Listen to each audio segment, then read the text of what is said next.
Bismillahirrahmanirrahim. Assalamualaikum warahmatullahi wabarakatuh.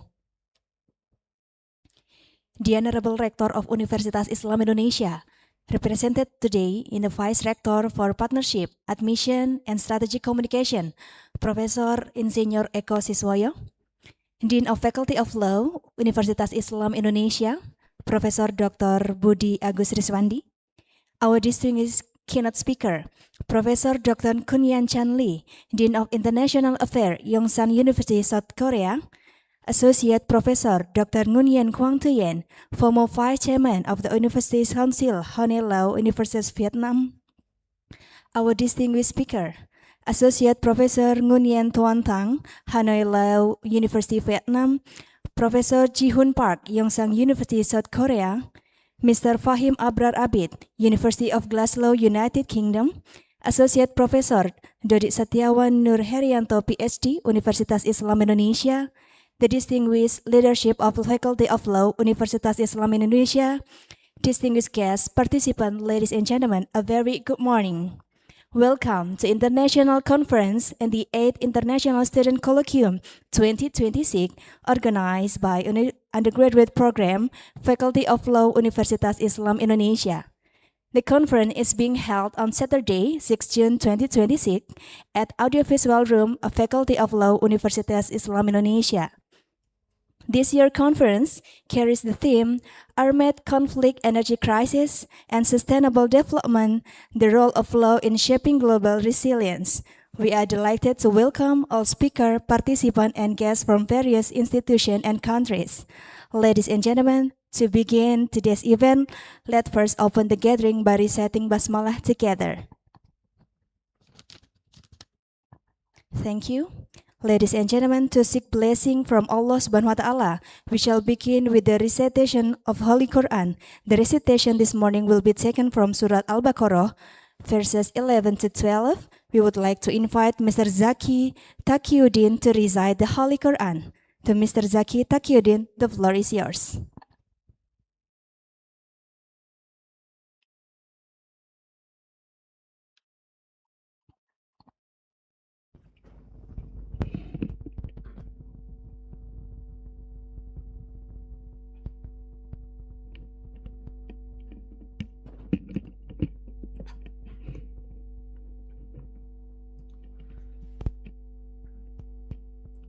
Assalamualaikum warahmatullahi wabarakatuh.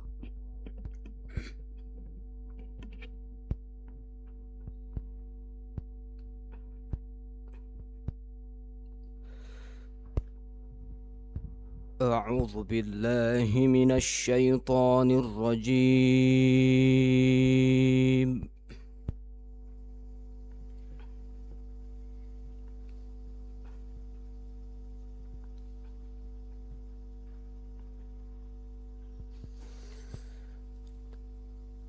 Bismillahirrahmanirrahim.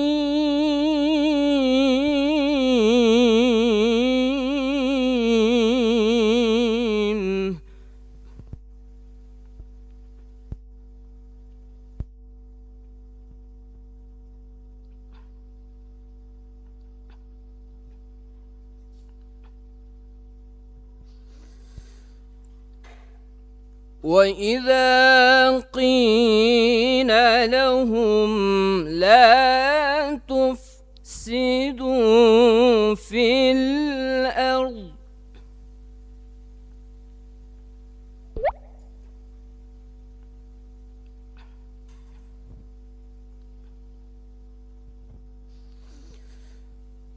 قالوا إنما نحن مصلحون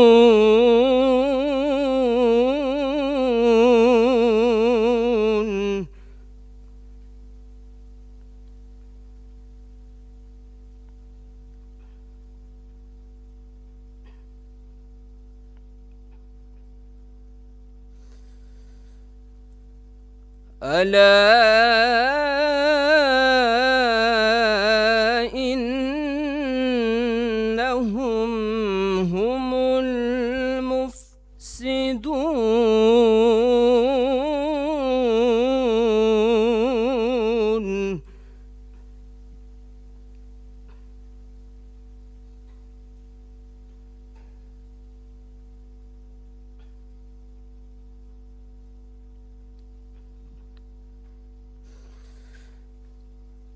إنهم هم المفسدون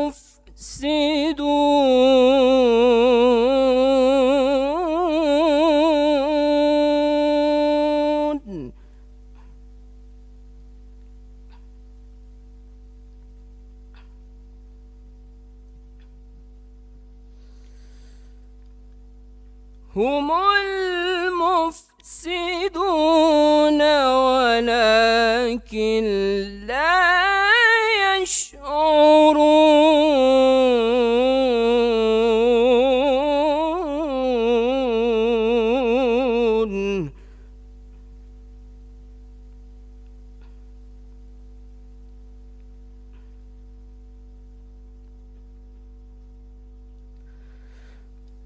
هم المفسدون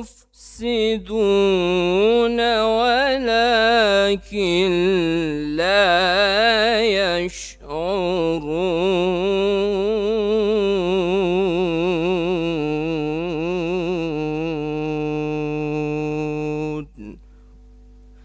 صدق الله الجبار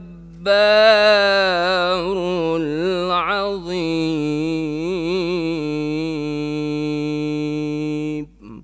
السلام عليكم ورحمة الله وبركاته. Ladies and gentlemen, please rise for the singing of the national anthem of Republik Indonesia, Indonesia Raya, followed by hymn of Universitas Islam Indonesia. All attendees are kindly requested to stand.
Please be seated.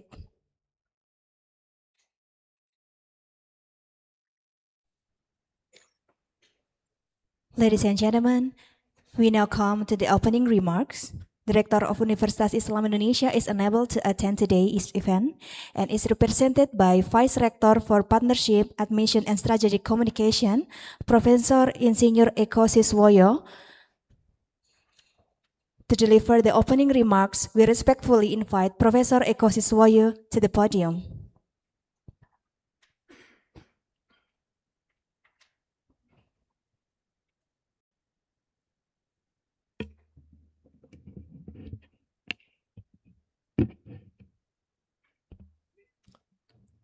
A'udzubillahiminasyaitonirrajim. Bismillahirrahmanirrahim.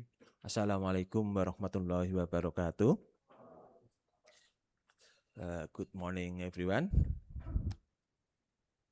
First, I would like to say that the greeting from our rector of Universitas Islam Indonesia, he really want to attend this very prestigious event, but unfortunately, he have to attend another meeting invited by our foundation. So he asked me to deliver this speech. Honorable keynote speaker and distinguished guests, we have Professor Kyung Chan Lee from Yongsan University in South Korea, and also Professor Nguyen Quang Thuyen. Sorry if I make a mistake in pronunciation, because Vietnam name is very difficult to pronounce. Actually, when I was in Japan, I have many friends named Nguyen. I think Nguyen is very one of the biggest family name in Vietnam, I guess.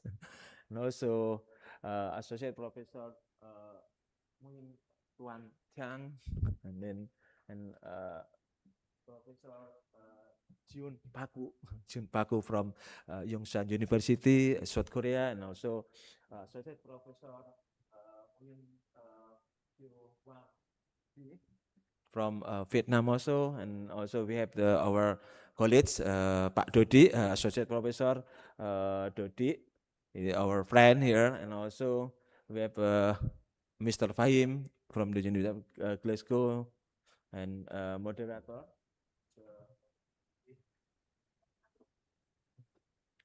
So, respected deans, faculty of law, and faculty member and academic staff of Universitas Islam Indonesia, and also esteemed scholar, legal practitioners, and researchers, and the most importantly, our vibrant young researchers and students participating in the 8th International Student Colloquium. Again, good morning, everyone. Yeah. It is great honor for me, on behalf of the Rector of Universitas Islam Indonesia, to welcome you to this international conference and the 8th International Student Colloquium.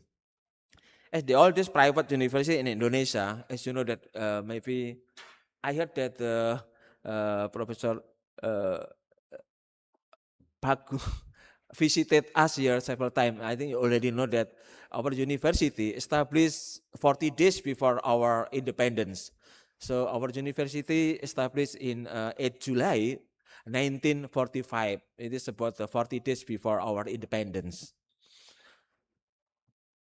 So UE has always been committed to fostering knowledge, ethical leadership, and social responsibility. So today, we gather in the spirit of academic collaboration to discuss a topic of profound global significance: the intersection of armed conflict, energy crisis, and sustainable development, and the pivotal role of law in shaping a resilient worldwide. And ladies and gentlemen, the contemporary world is increasingly interconnected, yet it faces unprecedented challenges. Armed conflict continues to disrupt societies, while energy insecurity threatens the foundation of our economies. I think, unfortunately, in Indonesia, our currency, is in the lowest. I think, even compared to our neighbor Malaysia, our currency. Hopefully, that our currency will increase because many factors, I think. So again, at the same time, the urgent pursuit of sustainable development call for equitable access to resources environmental protection, and social justice. These challenges do not occur in isolation. Conflict often exacerbate energy shortage, environmental degradation, and socioeconomic vulnerabilities. Energy infrastructure may become the targets, and entire communities may face cascading impacts that hinder long-term development. Actually, my background is environmental engineering, so due to many conflict in Ukraine and Russia, in US and Iran, and also in Palestine, until now that the environmental degradation also impacted by the many conflict, I think. So, ladies and gentlemen, in this complex landscape, the law serves more than a set of rules. It became a vital instrument for justice, coordination, and resilience.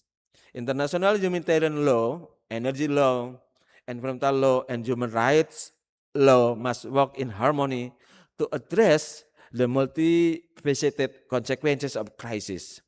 Legal frameworks guide the fair allocation of resources, protect vulnerable population, and promote sustainable energy transition even amid instability. They provide a foundation of international cooperation, accountability, and equitable solution that can strengthen the global response to crisis. And then, ladies and gentlemen, academic institutions like UII have a critical role in this progress. Through rigorous research, interdisciplinary dialogue, and engagement with the global partners, universities can help identify gaps, develop innovation policies, and nurture the next generation of scholars and practitioners. This conference exemplifies such engagement. By bringing together students, scholars, and professionals, we create a platform to explore the evolving role of law in mediating conflicts, securing energy systems, and advancing sustainable development. I encourage all participants to actively contribute, share your insights, and challenge conventional thinking. Let this gathering be a space where ideas flow freely, where interdisciplinary collaboration flourishes, and where solutions emerge that are not only legally sound, but also socially just and environmentally sustainable. Finally, I extend my heartfelt appreciation to the organizing committee, our colleagues from the Faculty of Law, Universitas Islam Indonesia, to the and all supporters who have made this event possible. Your, your dedication ensures that academic discourse continues to make a tangible impact on a society, policy, and global resilience. Once again, welcome to Universitas Islam Indonesia, and may this conference inspire new perspective, foster meaningful collaboration, and contribute to more just, sustainable, but and also a resilient world. So before I close this speech, I would like to remind all participants, especially for students, our the young generation, that international conference is not only you present your study, but it is also very important event. You meet friends, make a friendship. You can connect with many scholars, many researchers from other world. It's like when I attended one international conference in Dubai, I met the Japanese during the. I'm not sure. Do you have the dinner meeting, Pak Dodi? I don't know if you have dinner meeting and then and that the dinner meeting, or maybe just a lunch meeting. It is very important when you can connect each other. And then, again, when I attended the conference in Dubai, I met the Japanese professor because I finished my master and PhD in Japan, and then I say hello to him, and then from the meeting I said that, okay, can we collaborate? I'm from Indonesia. Okay, I will send you email.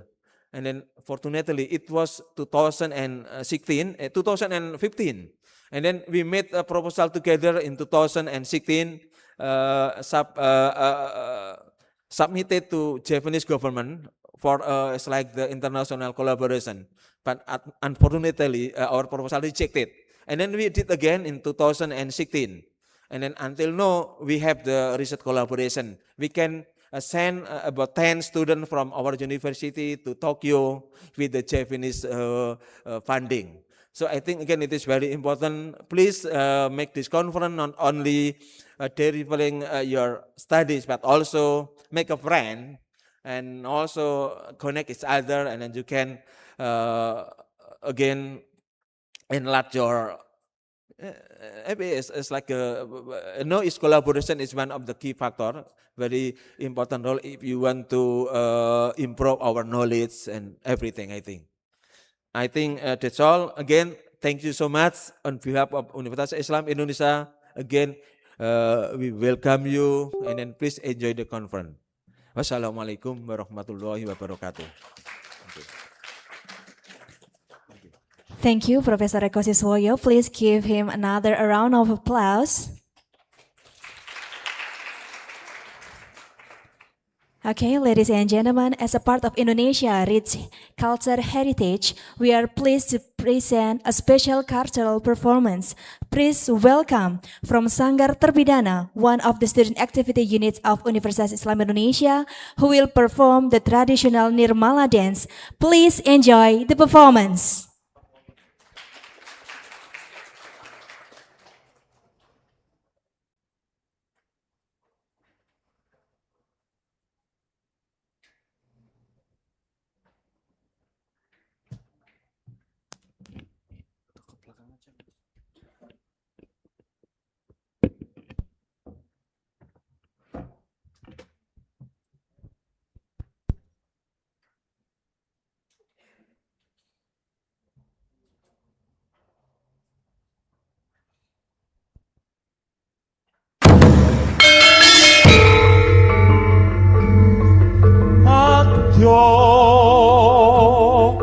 Busana kinure carita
manggilingan kesangkang sayekti urip anguripi tinitah ing bumi watak angkara budi candala rupita sangsaya kaprasta utama.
Okay, please give a round of applause to the Nirmala dance from Sanggar Terbidana.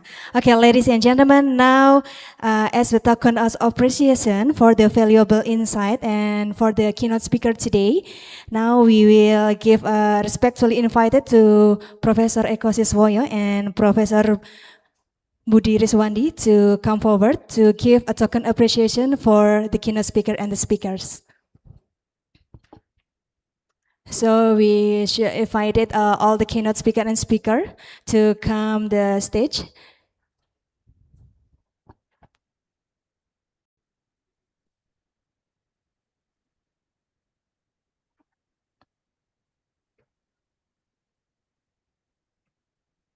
Okay, and then we invite the keynote speaker and the speaker to come and join us in the front. I will invite for Associate Professor Dr. Ngun Yen Quinn to inform us.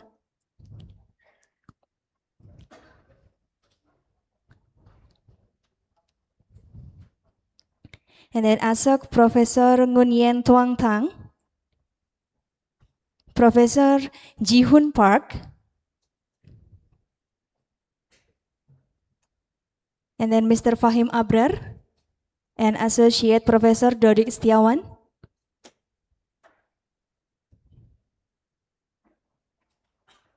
And then for the keynote speaker who join online in this session, Associate Professor Dr. Kunyan Chan Lee.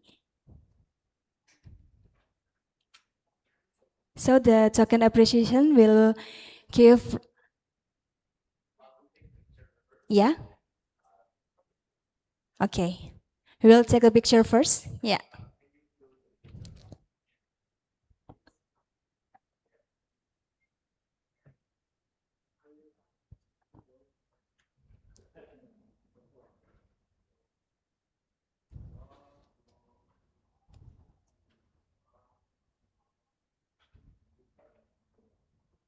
Okay, Indonesian style.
Okay, everybody please stand up because we will take a picture together.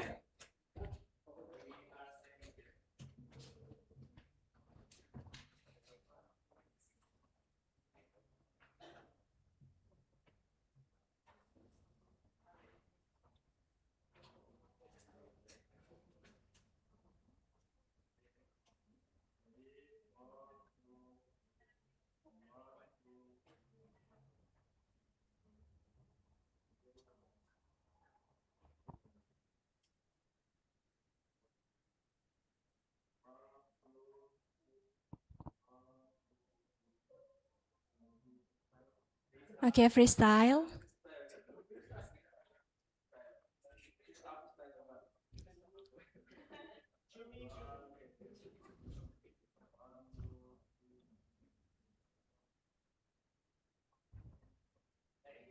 Okay, thank you. Please give a round of applause to this event.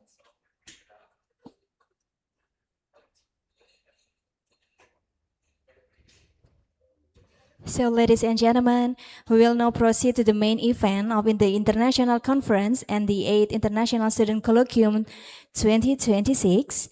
The session will be moderated by Ms. Chatur Septiana Rahmawati. Without further ado, I would like to invite Ms. Chatur Septiana Rahmawati to take over the session.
Oke, bismillahirrahmanirrahim. Assalamualaikum warahmatullahi wabarakatuh.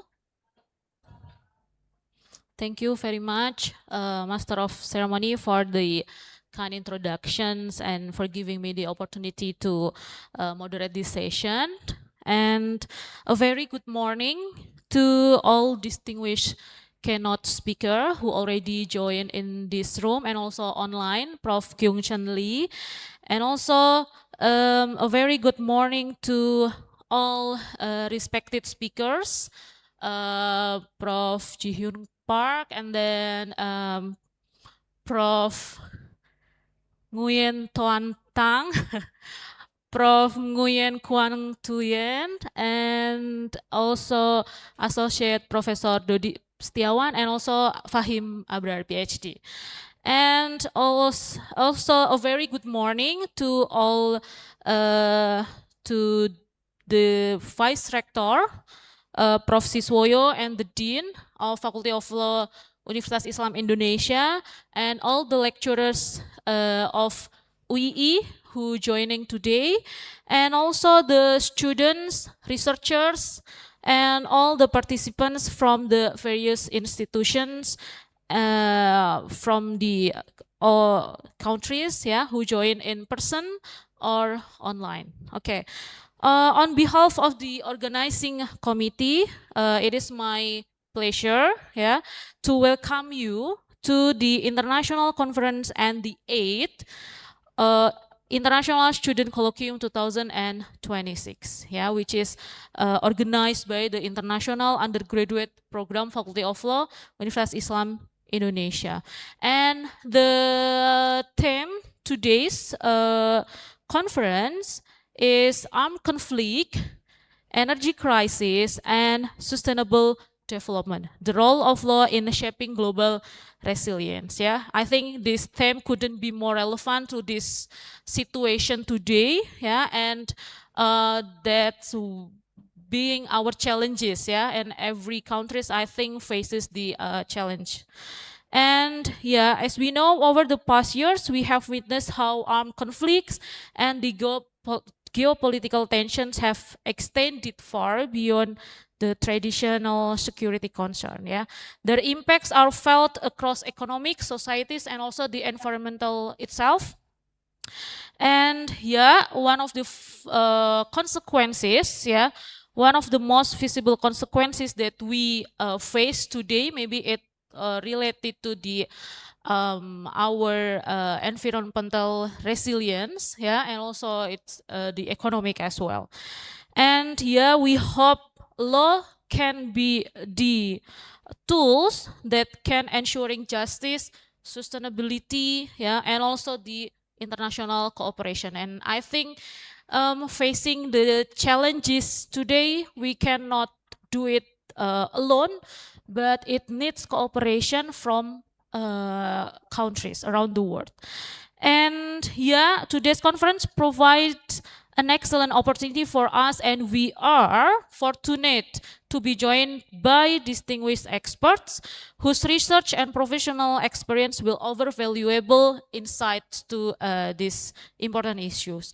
And without further ado, we will have the keynote session first, and we have two keynote speakers. The first speakers will be Prof. Kyung Chun Lee, and I think good morning, Prof. Lee. Good morning. Yeah. We are happy seeing you, and we can wait your presentation. And yeah, Professor Kyung Chun Lee is a professor in the Faculty of Global Studies in Yongsan University, and now he is currently serving as the Dean of International Affairs at Yongsan University.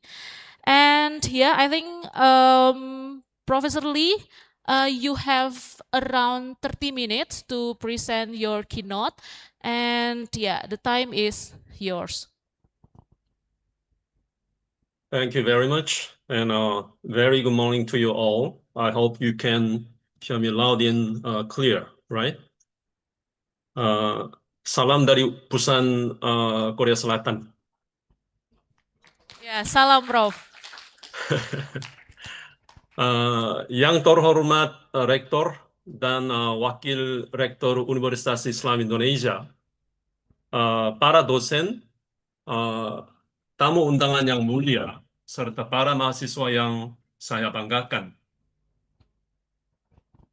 Selamat pagi. Merupakan kehormatan besar bagi saya untuk menyampaikan pidato kunci ini mewakili Universitas Yongsan dari Republik Korea. Saya Profesor Lee Kyung-chan, Dekan Urusan Internasional di Universitas Yongsan di Korea. Topik yang akan kita bahas hari ini adalah konflik bersenjata, krisis energi, dan bagaimana membangun ketahanan global melalui peran hukum di tengah pusaran besar ini. Ya, jika Anda mengerti, saya akan melanjutkan bagian utama presentasi dalam bahasa Inggris. Now, let me share my presentation file with you.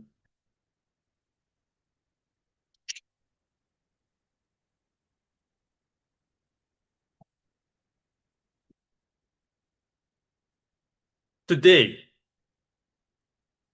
we gather to discuss a deeply interconnected triplet of challenges: armed conflict, energy crisis, and sustainable development.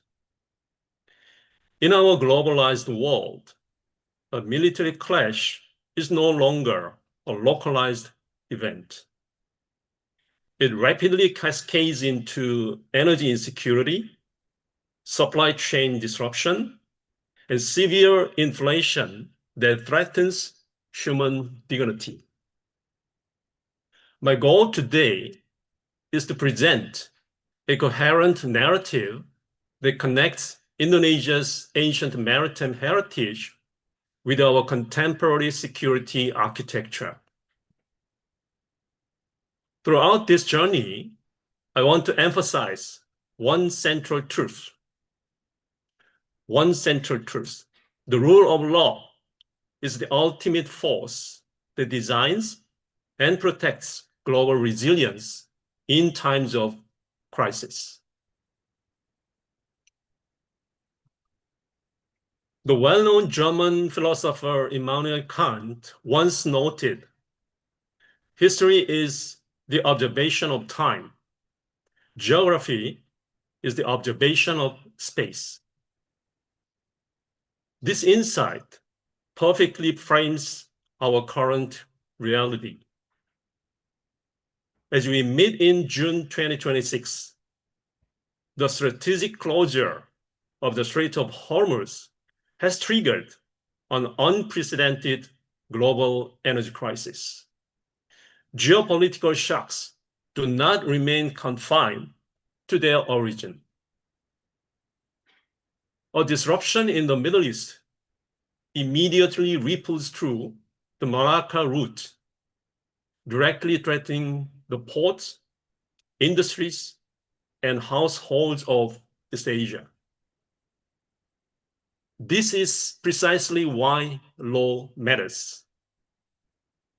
Law connects historical memory with maritime geography, providing us with a common normative order to manage contemporary crises.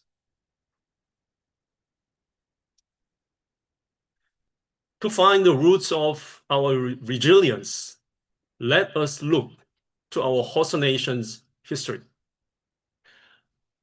Saya kira mungkin tidak ada seorang pun di sini yang belum pernah mengunjungi Candi Borobudur. Jika ada, mereka pasti bukan orang Indonesia kan, saya kira. Now, if you visit the magnificent 9th century Borobudur temple, you will find elaborate outrigger boats carved into its stone reliefs. These sculptures are not merely decorative art. They provide irrefutable evidence that ancient Indonesians mastered the oceans, trading across the vast Indian Ocean as far as Africa. For this civilization, the sea was never a barrier of fear. It was a dynamic space of connection, mobility, and collective confidence. Long before the European age of discovery, Austronesian mariners navigated over 6,000 kilometers to Madagascar in Africa. They read the monsoon winds and turned the ocean into a corridor of shared resources and knowledge. This created the dynamic maritime sphere known as Nusantara. Therefore, when we discuss maritime order today, we are not introducing a foreign concept to this region.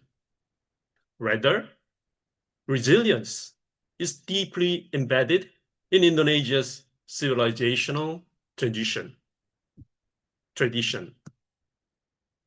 We are simply building a 21st century legal language upon a rich ancient regional inheritance.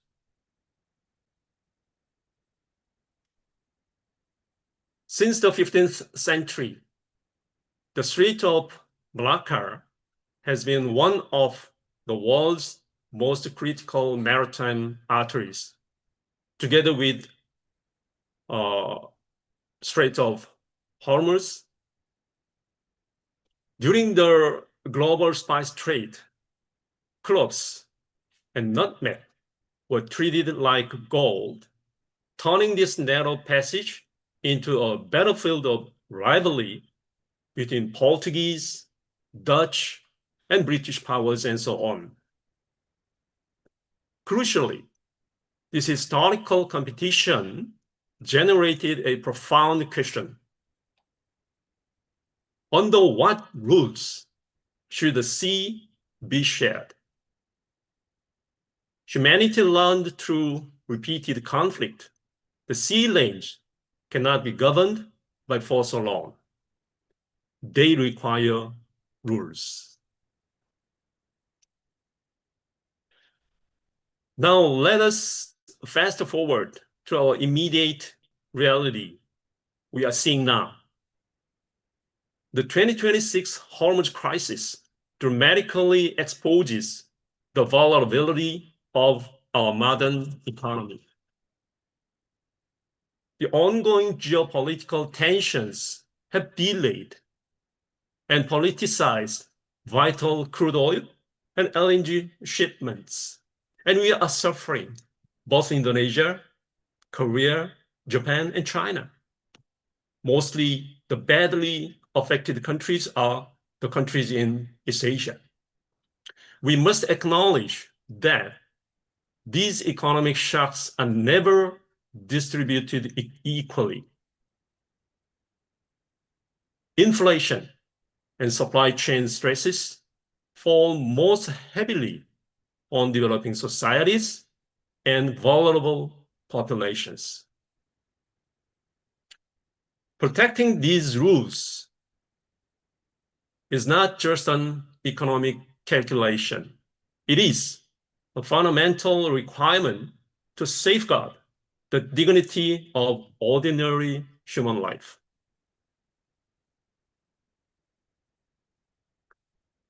In this volatile landscape, the Republic of Korea and Indonesia share a profound pattern of interlinked vulnerability.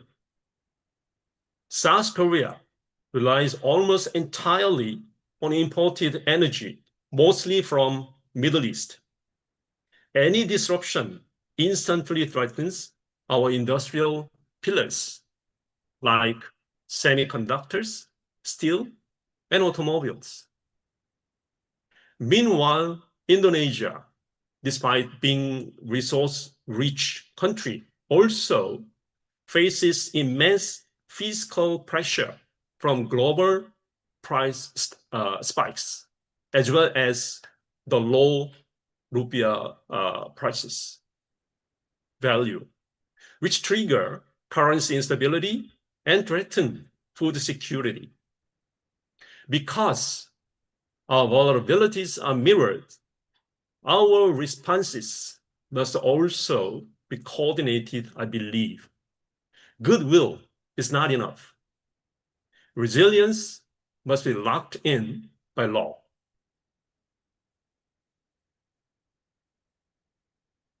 While global attention is focused on the Middle East, strategic tensions are rising right here in our own backyard.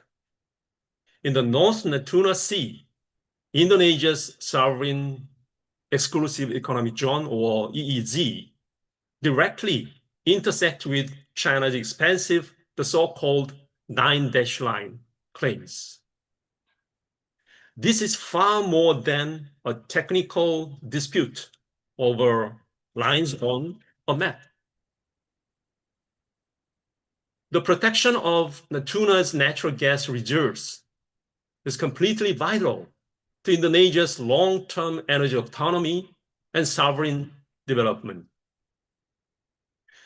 This regional flashpoint tests whether the international community will be guided by the language of power or the language of established norms, the law.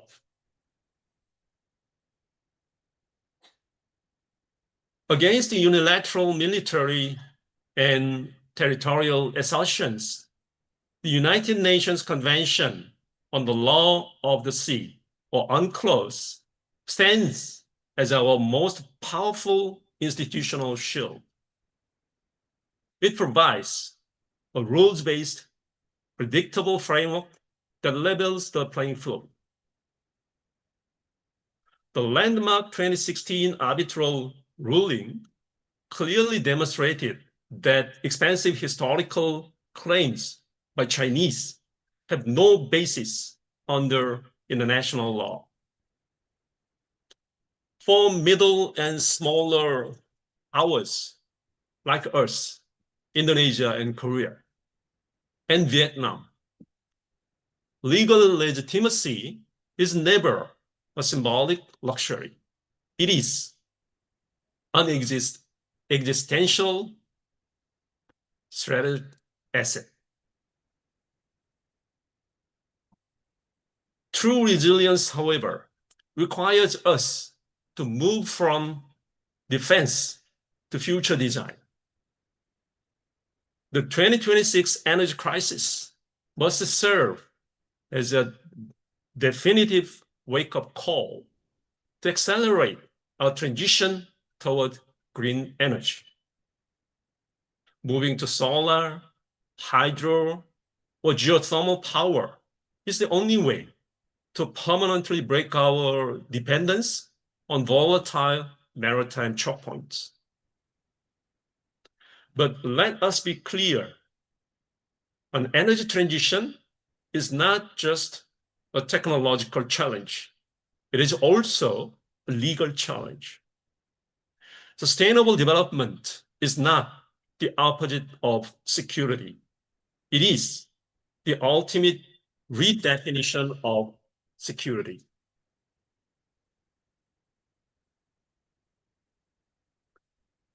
Looking ahead, the Republic of Korea and Indonesia must deepen our special strategic partnership.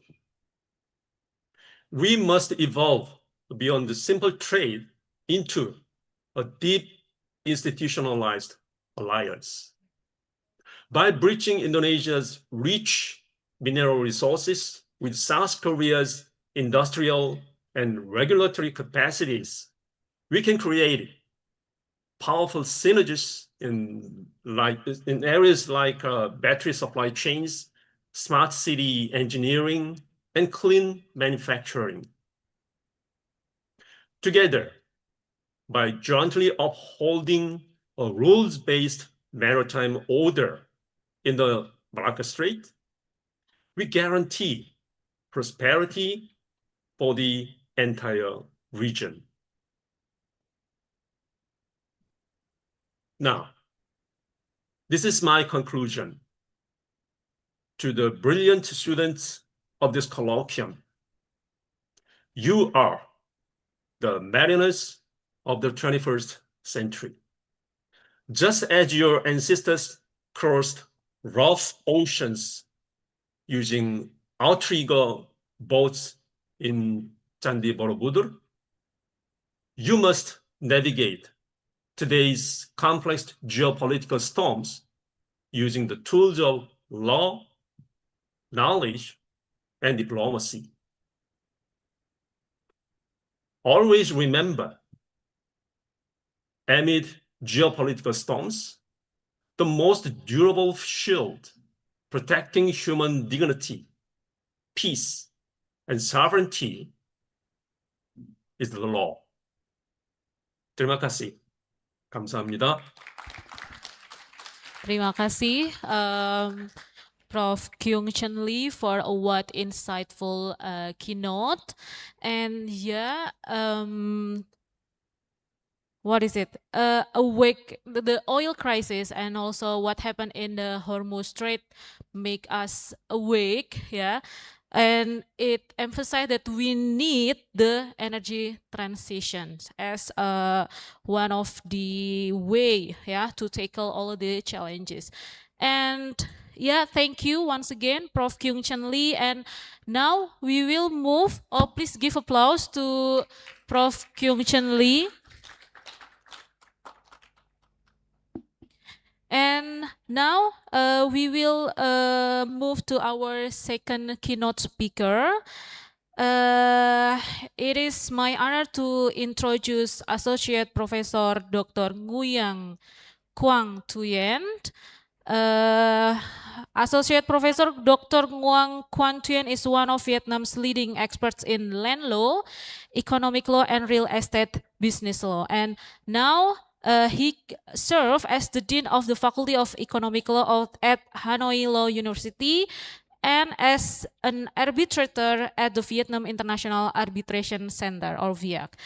Okay, now I think I invite you to the podium, maybe, Mas Gangsar. Okay. Approximately you have 30 minutes as well. And yeah, the time is yours, Prof.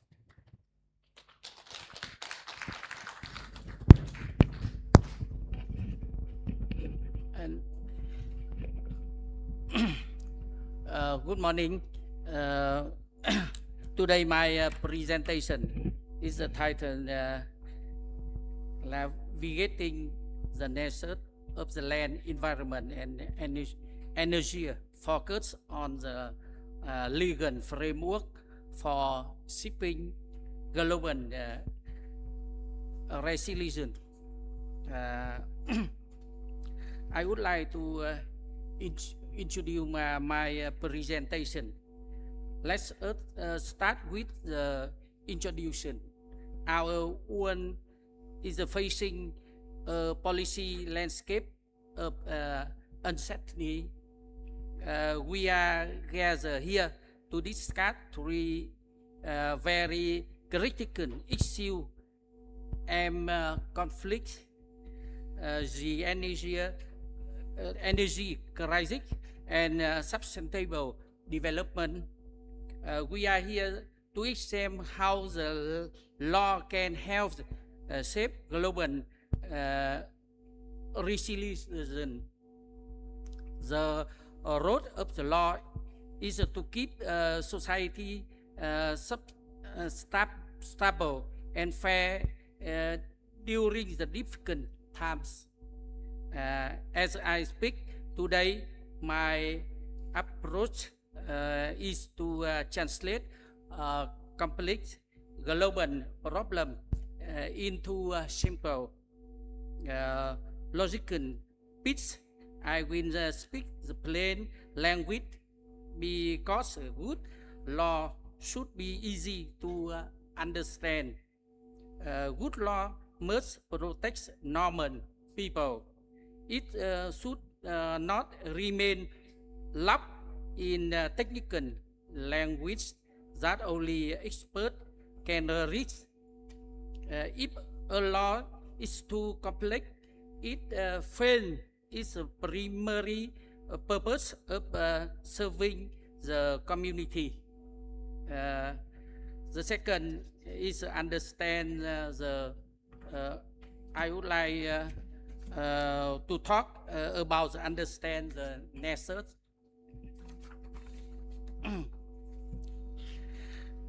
Let's move the past to and understand the core of the problem by looking at the one nature. And nature is a central connection point. It means land, environment, and energy are tied together so closely that you cannot put them apart. Let me explain the logical chain. Humanity needs energy to survive. We need it for our home, hospital, and economics. When energy is cheap and stable, society function well. However, this energy comes from the earth and the national environment, where we use fossil fuel and reliable power. Every energy project has a special demand.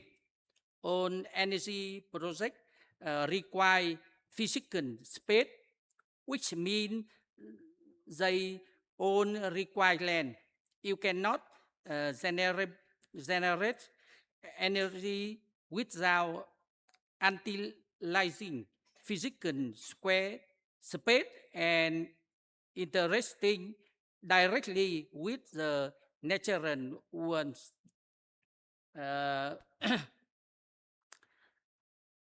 Now I talk about the core conflicts. This is exactly with the core conflict happen. We have a strictly limited amount of the land of this plain. Land must serve many completing public and private needs. We need it for the food, for housing, and to protect forests. When a government or a company being a large energy facility, they inevitable dissipate as a land use. This action causes a severe land trades up. It impacts farmer and local community deeply. It also brings a massive environmental cost. Coal mining destroy forest and dams food entire valleys. Even green energy requires habitat conversion. Therefore, solving an energy problem often creates simultaneous land and environment problem. As a legal scholars, our task is to find a legal mechanism to balance their competing necessity without cost harm. Moving to the part 3, let us examine the first specific challenge, land right during the energy transition. Our global goal is to move away from fossil fuel and towards clean, renewable energy for sustainable development. This transition absolutely necessary to combat climate change. But clean energy is not automatically just wind and solar projects require extensive physical space, often situated in rural areas.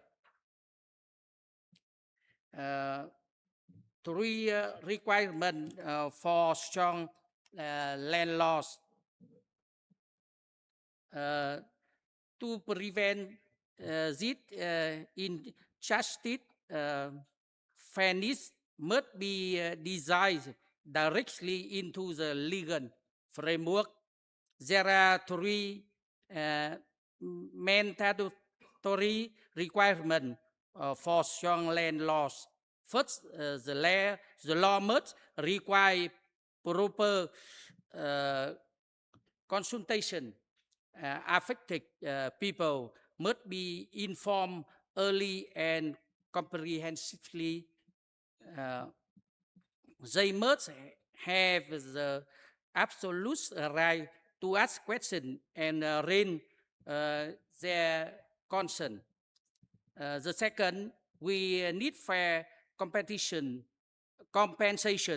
The payment must reflect the true value of the land and the loss of any future income. If a farmer lost the ability to farm the compensation must enable a new livelihood. Thus, they must be clean mechanisms for dispute resolution. Um, the next my mention about the environment protection during crisis. The second critical challenge is environmental protection during global crisis. The unfortunate reality is that the environment is usually the first victim of the panic driven decision.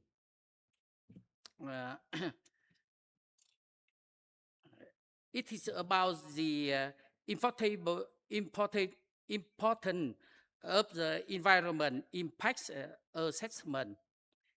We must really heavily on the environment impacts assessment to prevent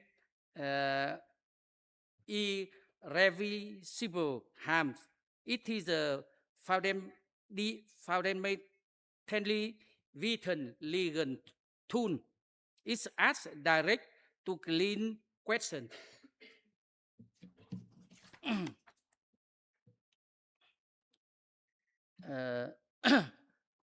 The impacts of armed conflict, the third challenge of the devastating and direct impact of the armed conflict or fundamentally turn energy infrastructure into the massive source of civilian and ecological disaster. The gap in international law, we posit a rule to prevent this destruction, but enforcement remains the most difficult question. Current rule of the international humanitarian law restrict attack on civilian infrastructure. Let us move to parts for an discard action solution.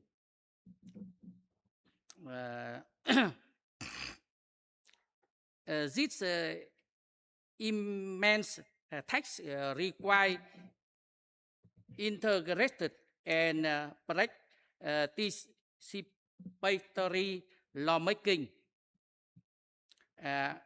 At the national level, our first solution requires government to adopt comprehensive plain laws.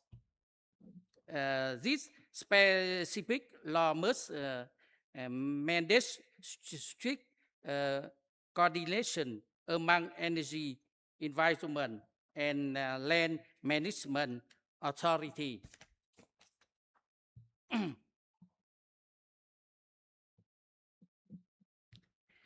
And the building legal framework, enforcement, and international level laws require strict consequence and broad cooperation to function properly. At the enforcement level, our three solution is to strengthen accountability. We urgent need independent costs. We change trust and campaign environment protection agency. In the past, I want to offer direct advice to the student in this auditorium.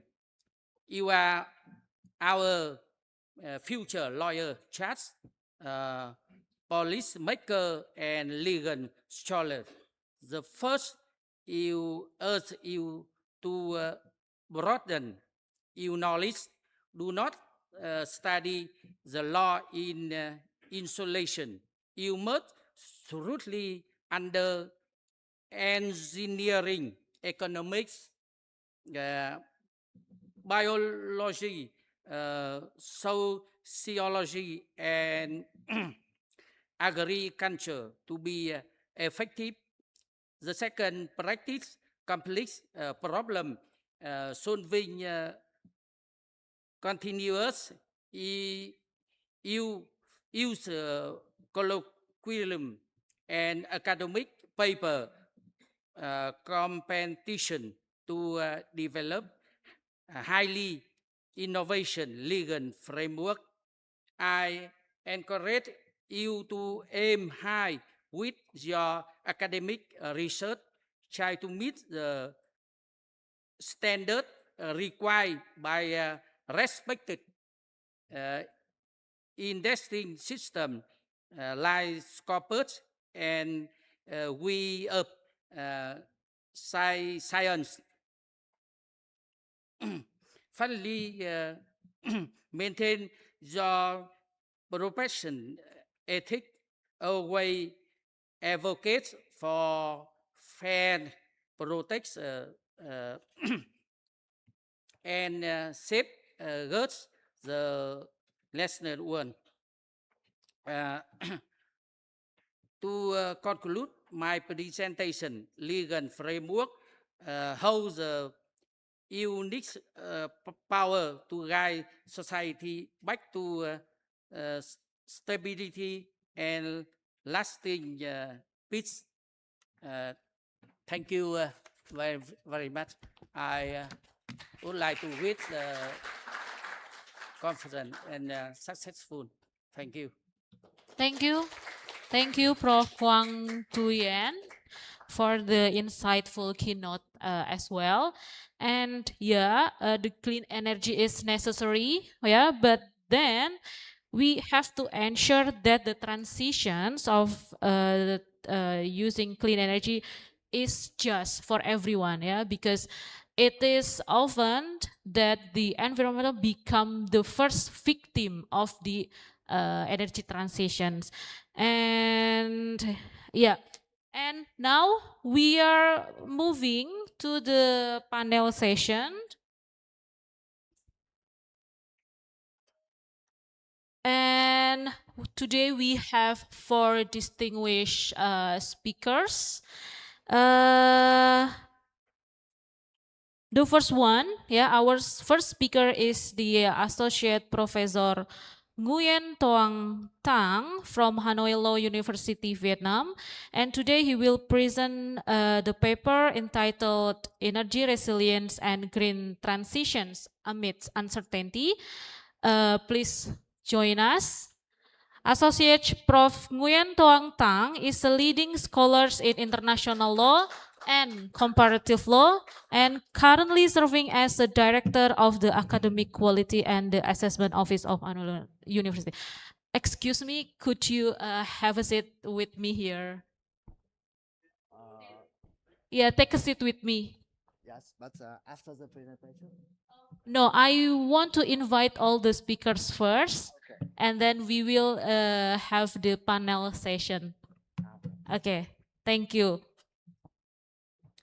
And next, our second speaker, yeah, I invite Professor Ji Hyun Park from Yongsan University, South Korea. Prof. Ji Hyun Park holds LLD, yeah, a professor of Yongsan University, Korea, and now enjoys working as an ICRC International Review editorial board researching international human law. And today, Professor Ji Hyun Park will present the paper, The Nexus of War and Power, Protecting Critical Energy Infrastructure Under Humanitarian Law in an Era of Armed Conflict and Cyber Threats. And I invite our third speaker, Associate Professor Dodi Setiawan Nur Herianto, PhD. I think we already know him.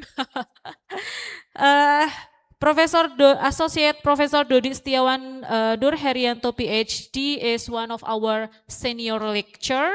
And today he will present the paper Beyond Territory, examining the legal status of virtual embassies under the Vienna Convention on Diplomatic Relations for Preventing Armed Conflict. And I also invite, last but not least, our fourth speaker, Mr. Fahim Abrar Abid from the University of Glasgow, United Kingdom, and today's presentation is the integration of human rights principle into international security and sustainable development governance toward a human-centered international legal order. And yeah, without further ado, I think each presenter can present the paper, and you have 20 minutes approximately. And the first speaker will be Associate Professor Toang Tan. Yeah, the time is yours. Okay. Please give applause.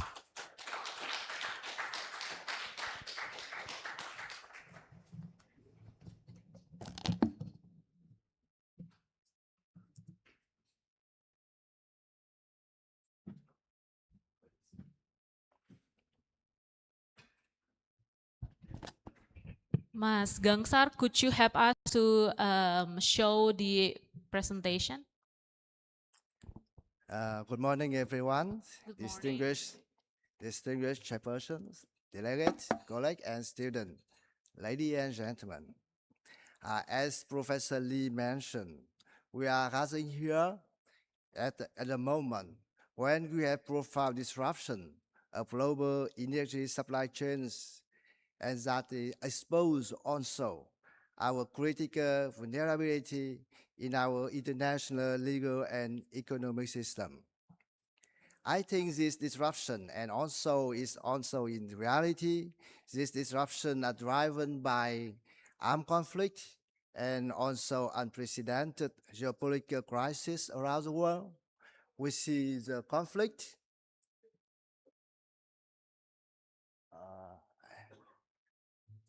Yeah, the first slide, please. The title. Okay. And we see the conflict in the Ukraine situation and also the crisis situation in the Middle East nowadays. And the question is how international law can bridge the existing normative gaps.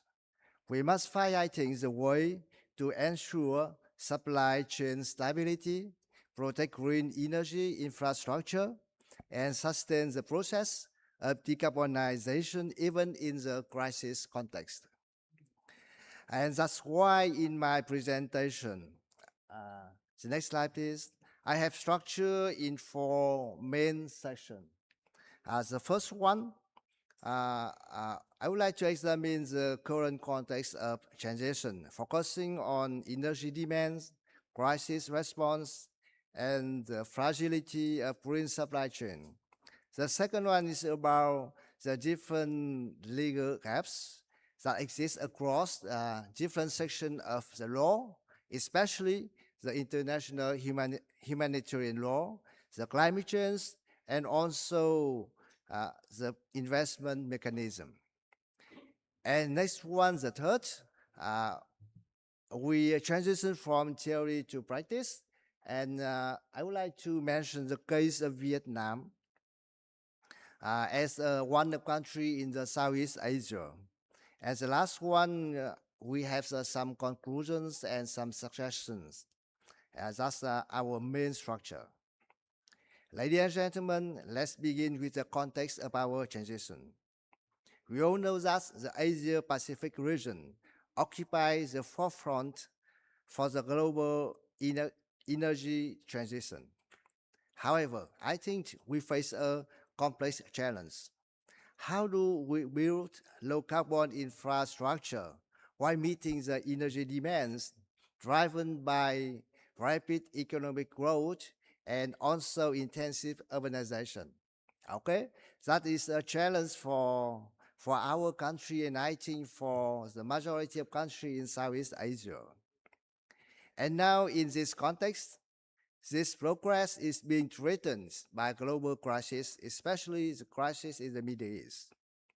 The combination of armed conflicts and fossil fuel prices has created a difficult paradox. To guarantee short-term domestic energy security and prevent economic contraction, some states have been forced to slow down their climate commitment. And specifically, some country are now restarting coal power plant or scaling up natural gas import.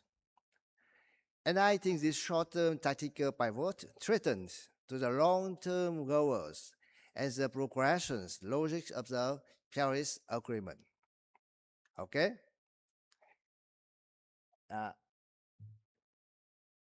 And next slide, please. I think. Okay, so moving to the physical reality of this transition, we must recognize that green supply chains are concentrated. The shift to a decarbonized economy requires massive amount of critical minerals like lithium, cobalt, nickel, and other elements. This supply chain is more geographically concentrated than traditional hydrocarbon markets. It's also exposing itself to systematic disruption from export control, economic sanctions, and also other geopolitical factors.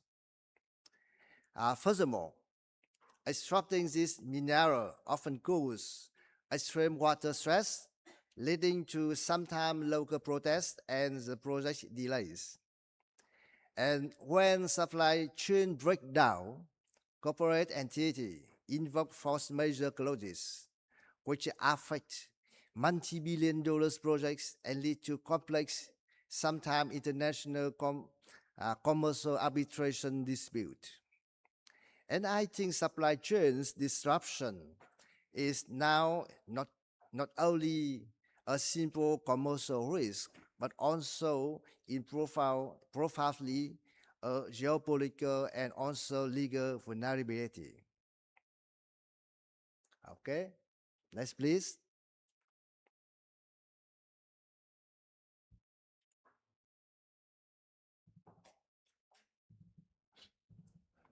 Beyond supply chains issue, we must address the physical threat to green infrastructure during the armed conflict, because today energy systems have become primary military targets. Modern warfare destroys civilian electrical networks to demoralize population and paralyze economy. This destruction caused a critical cascading humanitarian crisis. Without electricity, access to clean water, essential medical care, and food security rapidly collapses. Additionally, the nature of modern electricity system leave them highly vulnerable to the cyber attacks. The environmental consequences are equally devastating. Rebuilding an electric system requires massive amount of carbon-intensive material like cement and steel, and after the attack, local populations are forced to rely on highly polluting emergency diesel generator.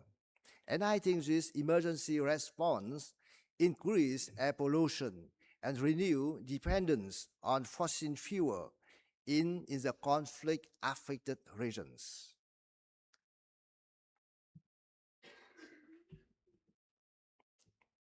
Next, please.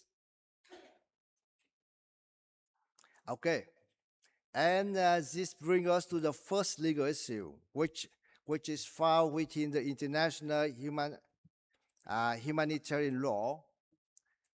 Why this legal framework regulates the conduct of warfare is the direct application to renewable energy infrastructure reveals some limitation. For example, Article 55, next slide please. Article 55 of Additional Protocol 1 to the Geneva Convention 1949 prohibits methods of warfare intended to cause widespread, long-term, and serious damage to the natural environment. However, this legal standard is very difficult to meet and is often ineffective in practice. The destruction of solar farm or wind energy facility usually does not reach the level required by these provisions. We can cite another article, for example, Article 56, which provides specialized protection to works containing dangerous force, such as nuclear plant or large dam or dike. Unlike this structure, offshore wind farm or battery storage facility do not contain highly dangerous force, and in consequence, they are not covered by this legal protection. Next slide, please. Reorganizing these deficiencies, the International Law Commission spent a decade drafting new principles to protect the environment during armed conflicts, especially in 2002 resolution. This is, I think, a progressive step because extend environmental protection across the entire cycle of the conflicts. Before conflicts begin, the principle emphasized prevention and risk mapping. During the conflicts, they require precaution principle and military restraint, and after the conflicts, they require the remediation. However, despite this advancement, there is a fundamental issue. This principle is only a soft law. They lack a binding enforcement mechanism and punitive power characteristic of International Criminal Tribunal.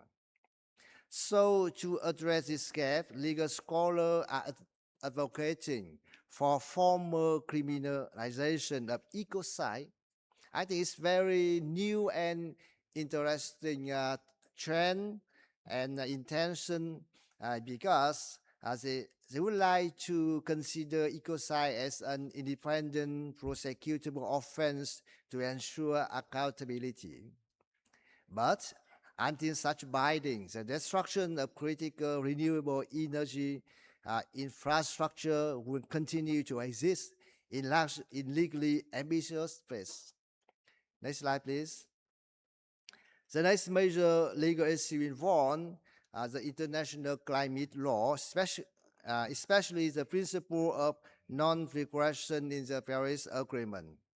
This means that states are obliged to submit climate contribution commitment that require a continuous step forward and never backward.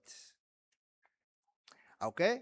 However, as we mentioned earlier, so the crisis context may have forced numerous states to regress.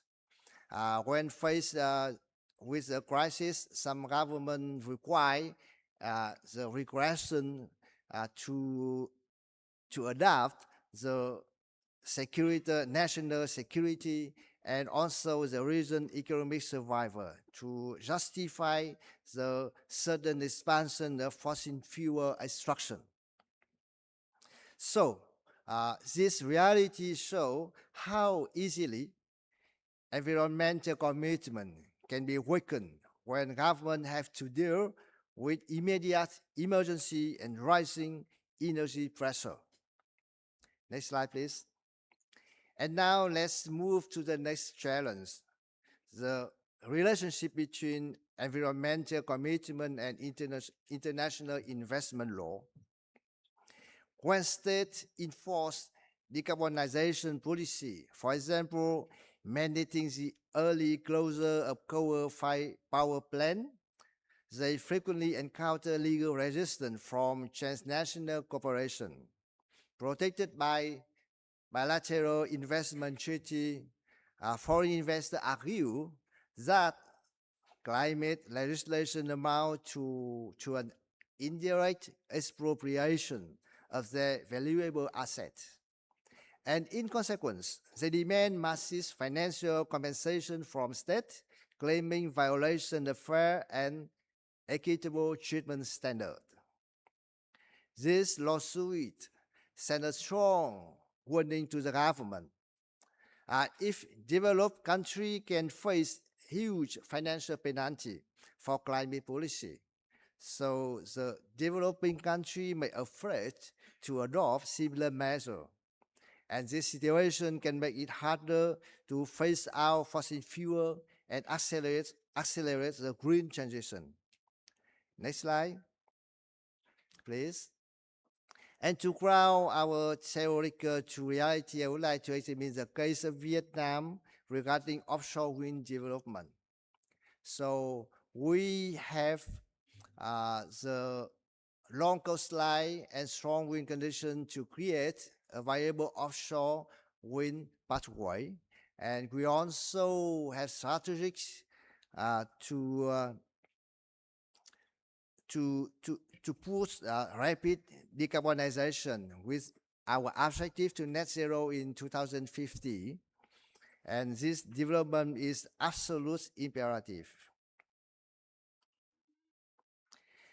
And however, developing maritime renewable is far from simple. This process intersects with a complex legal architecture of international maritime law and regional security dynamic. Okay, so it's not only a simple technological and economic matter, but sometimes, in some cases, it's also a geopolitical operation. Next slide, please. So let's look about the legal basis for offshore wind development as mentioned by Professor Lee, the United Nations Convention on the Law of the Sea, UNCLOS. And we have some several articles, for example, Article 1724 regarding the territorial sea. Coastal states have the right to construct the renewable energy infrastructure in the territorial sea, no problem. In the exclusive economic zone, the coastal states have also the exclusive right to construct the infrastructure installation, including renewable infrastructure. However, this legal right, the practical implementation is more complex in case of overlapping maritime zone. Okay, so consequently, international project developer and major insurance hesitate sometimes to commit billions of dollars to infrastructure located in contested water. And that's also the case in the East Sea. Next slide, please. And to help countries move away from fossil fuel and address investment challenge, the international community introduced Just Energy Transition Partnership, JET framework. This mechanism is designed to mobilize international capital finance from an international partner group which comprise advanced economy and private financial alliance. Under that program, Vietnam is expected to receive $15.5 billion in international financial support to 2030. This funding is intended to help the country phase down in 4 areas: the core power, renewable energy capacity, energy storage, and modernization of the electricity network. Looking at this framework, one question arises: is it massive financial structure aligned with climate justice, resilience, and decarbonization? Next slide, please. Let's examine whether this partnership is truly just. A closer look reveals several issues, although that have mobilized financial support. Only a very small share is provided as grant that do not need to be repaid. In the case of Vietnam, grant account for only around 2% of the total package. Most of the funding come in the form of grants, guarantee, and commercial investments that require financial return. As a result, country may face additional debt burden while trying to finance their energy transition. Another concern is the limited participation of civil and environmental organizations in decision-making process.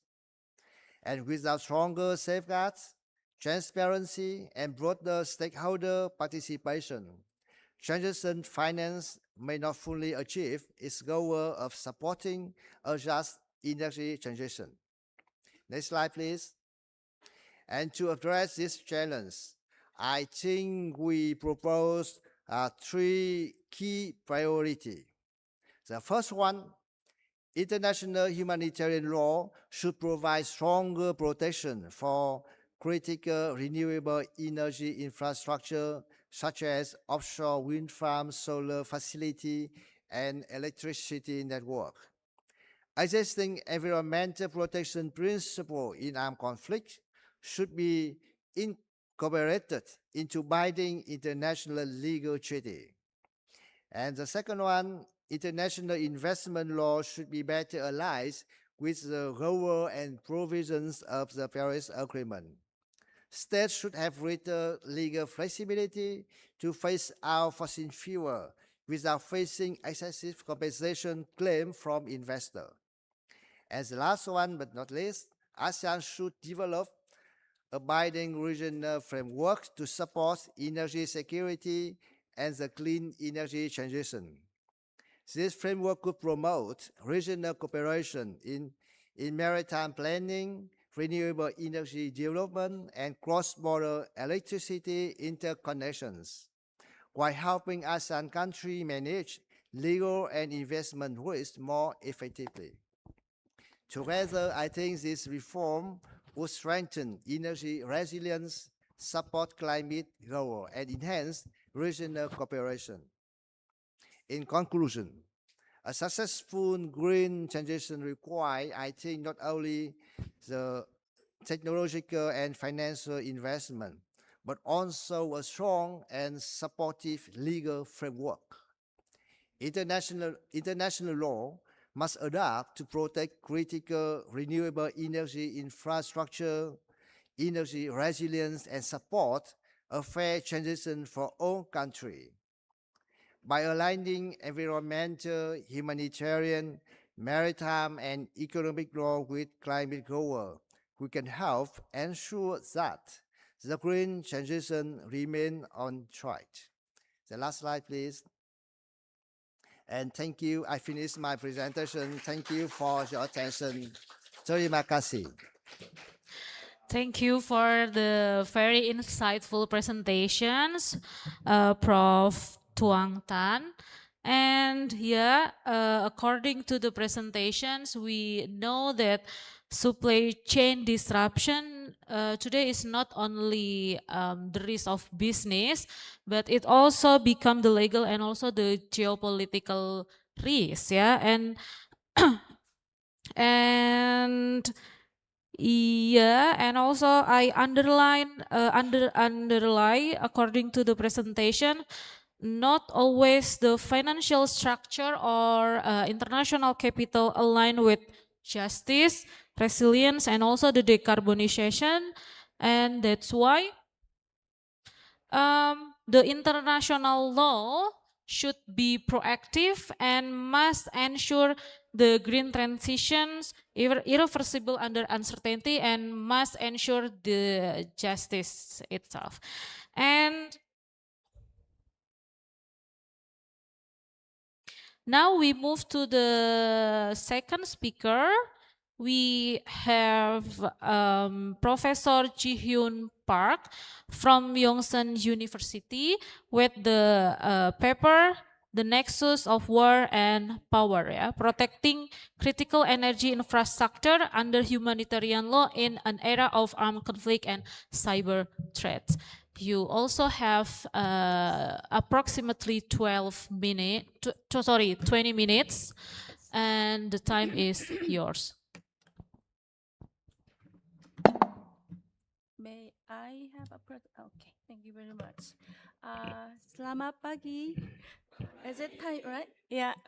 Glad to see you all again in the UE auditorium setting. I'm glad I'm back, and I've been here for 20 years with the UE University since 2000, around 10, I guess. No, it's 2008, so it's around 20 years. I'm celebrating myself with the UE relationship by wearing traditional costume.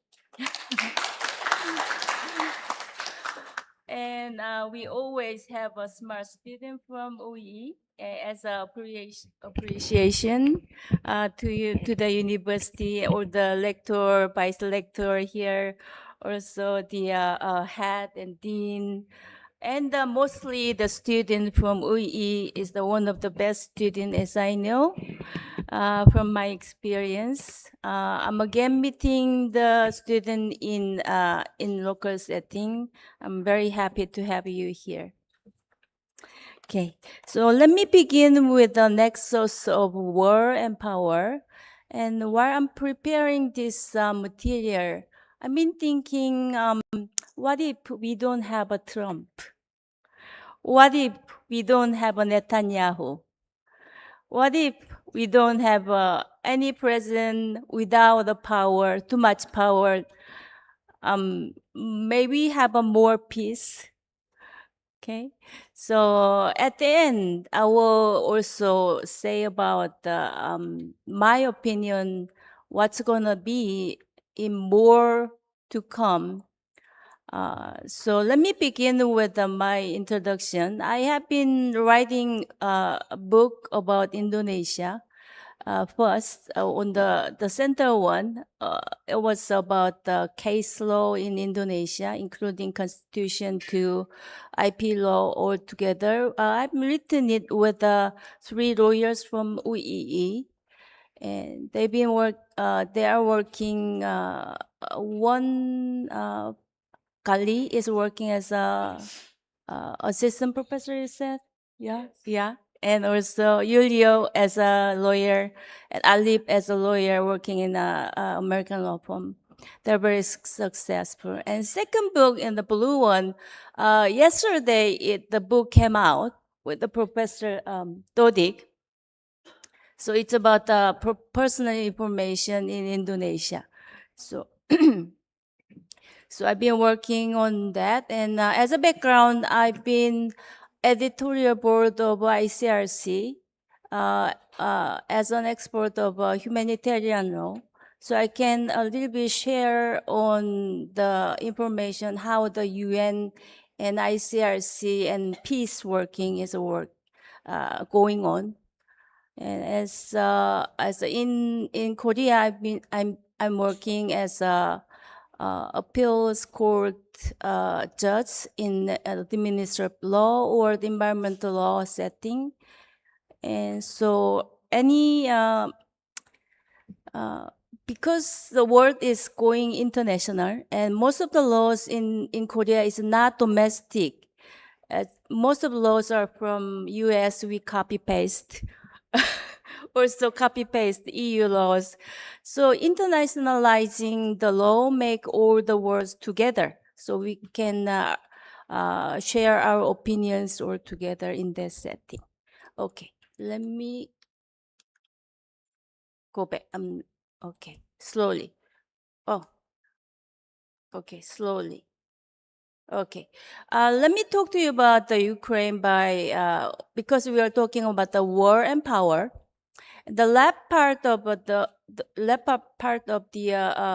PPT, the screen you see the map. It's a statistic from 2002 to 2024.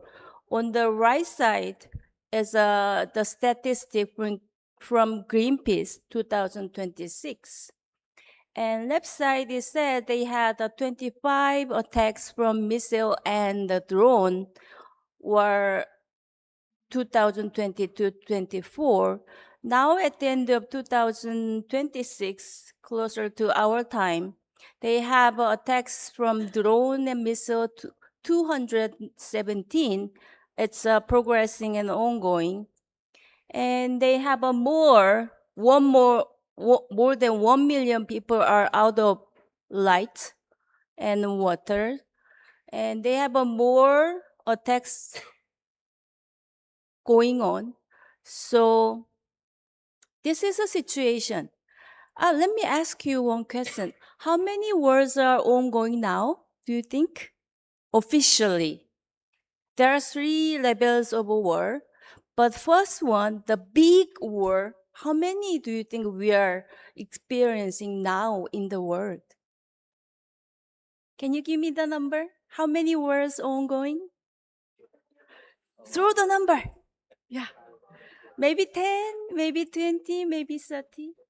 Officially, 20 is the big war. 60 is between 2 countries. 130 is all together. So as by now, we have 130 wars ongoing, and we are not discussing enough how to save those people and how to stop war.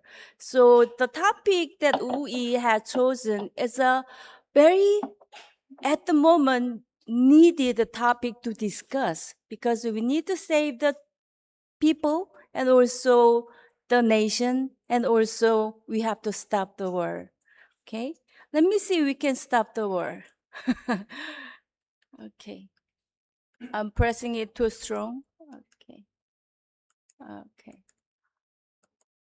Okay. So this is Hormuz we've been discussing. And energy infrastructure is very rich in this region. And the gas, not only gas, nuclear power station, and also aluminum plants are all here. And those infrastructure has been attacked. All of them are attacked, actually, including nuclear power station, which we are afraid of a leaking of the cesium and the radiation, right? But while they're in the world, they're not afraid. They just attack and see what happens. So this is a situation. So, oh, is it like, am I pressing it too strong? Okay, the picture is hiding. I'll show you later on again. This is one villa. You see on the back is all dark. So it means why do we have a picture of this? Is that civilian reason. We are not supposed to attack civilian, and they're residing there. And the back of the mountain was attacked, and you see the dark sky is from the gas plantation. They've been attacked, and or the rain coming from dark, this sky come down heavily. Let me show you again. I'm going down to show you this is the all pictures together. The third picture shows the rain that came down to Iran, Tehran. On the floor, you see the dark snake, the snowflake, which actually you have to breathe. So Tehran situation is not very easy, and they've been suffering from air pollution, which is not expected because war, you don't expect the air quality the best. However, you don't expect black air pollution, right? So that's the thing. Going back, this is infrastructure by Iran. You will see more of the infrastructure will be attacked. So let me ask you, is there any law that prohibits 100% the force or the act of aggression to another country? Is there any law that prohibits using force or acts of aggression? Well, we might think, because the UN Charter says, Article 2.4, that says it is prohibited to use of force or the act of aggression, but law always stays in between. It's not 100%, so there is a principle and exception, right? Although we have Article 2.4, UN make you to attack using Chapter 7, which is a self-defense, and also there's an exception that you can, all together as a member of the UN, you can attack back if that country is breaking the peace, right? So there's a principle and exception. We are living in more of an exception situation rather than principle setting, right? That's the problem. We are not keeping the principle. We are more onto the exception stage. That's the problem. So if that, let's see, the force happens, what's the habit? What's the thing we have to be careful about?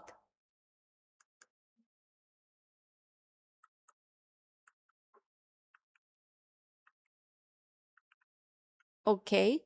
So the first thing is, even though the starting war is illegal, next step we think about is act during war is also separately counted, right?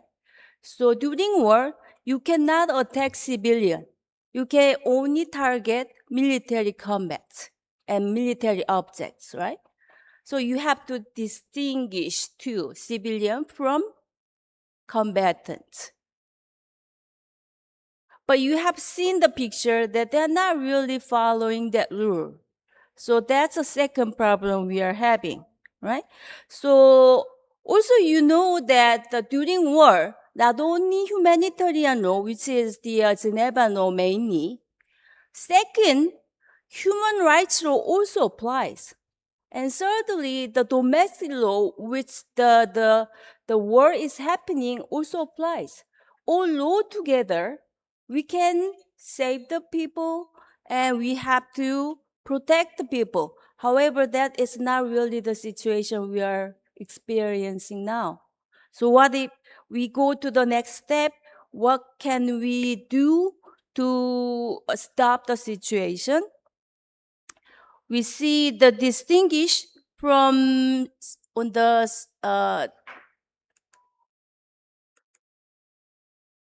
oh, it's automatic. It moves. Where can I go? Okay, I want to go second page though. It stopped me going there. So let me just the distinction is the first thing. And what if the nuclear station? Can we attack the nuclear station? Yes and no. We can attack the nuclear station if nuclear station actually supports regularly the combatants. They are hiding person in the nuclear station or they're giving electricity to the combatants. The opposite party can attack them. Also, vicinity of the nuclear power station, they can attack them. But as a military necessity, they have to count whether the effect of the attacking will affect more to the citizen or the civilian, then they should stop. So they should balance whether they are going to stop the combatants from using nuclear power station or they will be saving the civilian out of it. So they are balancing it. So third one is still the rephrasure. Korea has a lot of power station. If North Korea attacks South Korea, we can attack back because South Korea and North Korea, both of them, we have a nuclear power station. So question goes, is a reprisal, which is attacking back, is it possible? It's not possible. There's no yes. So the appraisal to the nuclear power station is prohibited. That's a good news because we are going to save a little bit. Yeah. So that's good news. And lastly, the indispensable to the citizen, it should be the more wage when they assess. So rather living in a city is a better because there are more people. The humanitarian law protects the reason where the more people there, right? So the first thing, UN Charter prohibits. However, if they start, Geneva Convention comes in, you should distinguish and you should not rephrase, you should not buy back to the nuclear power station. However, if there is the military necessity, you can fight. However, you have a wage with the civilian necessity and casualty, right? That's my setting. And this is just legal analysis. Let's go to a little talk. Excuse me, Prof. Oh. You have 3 minutes left. Yeah. So I'll be giving you 4. It's not moving now. Can I go? Mas Gangsar, Yeah. next slide, please. Can I? Yeah, move to the last 4 slides. 4 There. slide terakhir, Mas.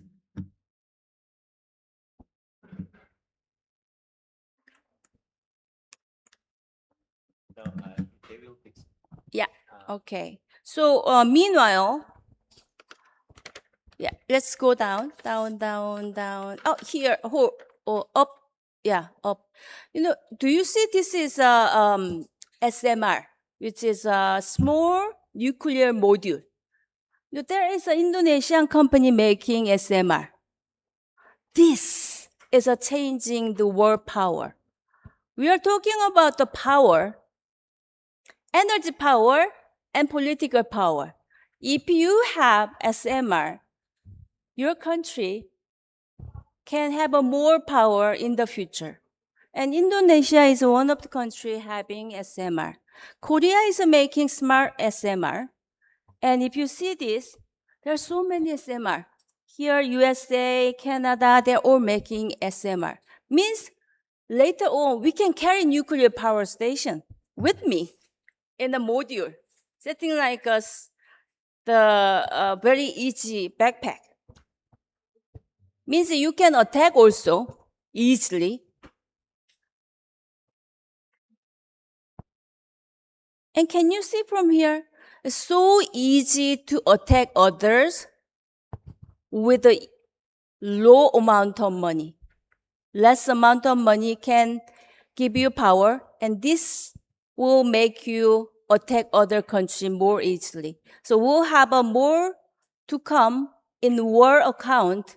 Not only we have a 20 big war, we'll have more than 200 wars in the future because of the power game in energy and the political power game also. Can I go to the next? Yeah. So I actually have a 4, but the SMR is giving you the very easy to attack concept because it's a less tax money that politician can spend and attack other country. And also the humanitarian law is very old. It's a gray area. And cyberspace, what's the definition of cyberspace? They're still disputing. So because of the lack of law or too much law, we are living so much gray areas. So we have to think about whether Trump is smart using this gray area attacking other country with a lots of SMR power. Pay attention to the SMR development so Indonesia can be more powerful country with it. Thank you very much. Thank you very much for the excellent presentation, Prof. Ji-hyun Park. Yeah, and yeah, I agree that we actually expect for the peace, but then it depends on the leader of the country itself, right? Lucky us, we don't have the leader like Netanyahu, but then, yeah, I will not continue this. Okay, and yeah, but yeah, this is the important thing, I think. Yeah, the role of humanitarian law should what is it? Ensure the safety of the people. That's why it needs, I think, a cooperation among the countries itself. Okay, so next we will go to the next speaker, and yeah, we go to Mr. Fahim Abrar Abid, yeah, from the University of Glasgow, United Kingdom, and the paper is the integration of human rights principle into international security and sustainable development governance toward a human-centered international legal order. Same as other speakers, you have approximately 20 minutes. The time is yours. Thank you very much. Bismillahirrahmanirrahim. Distinguished Rector, respected professors and speakers, colleagues and students of the UII. Assalamu alaikum wa rahmatullahi wa barakatuhu. Are we all awake? Did you have breakfast? Yeah? Okay, I understand it must be very tiring, and I'll try to keep it short, maybe 10 to 12 minutes, okay? Perfect. May I please request my slides?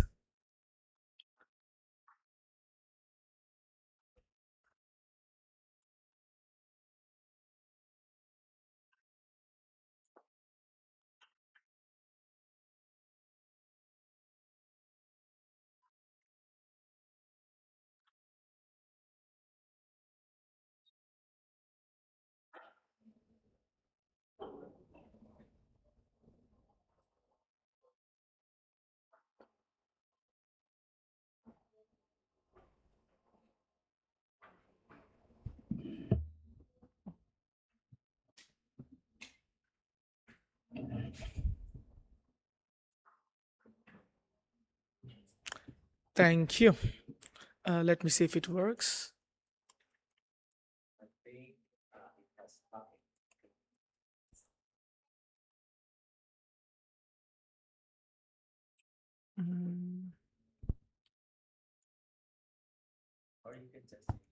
Okay. Right. Thank you.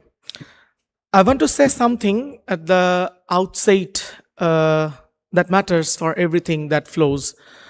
I come from Bangladesh. That is not a biographical decoration. Bangladesh is a country that has lived within living memory through genocide, through mass displacement, and the collapse of legal framework that were supposed to prevent both. When I speak today, I speak. Can you go to the next slide, please? It's not working. Yeah. No, it's the last slide. The first slide after the cover.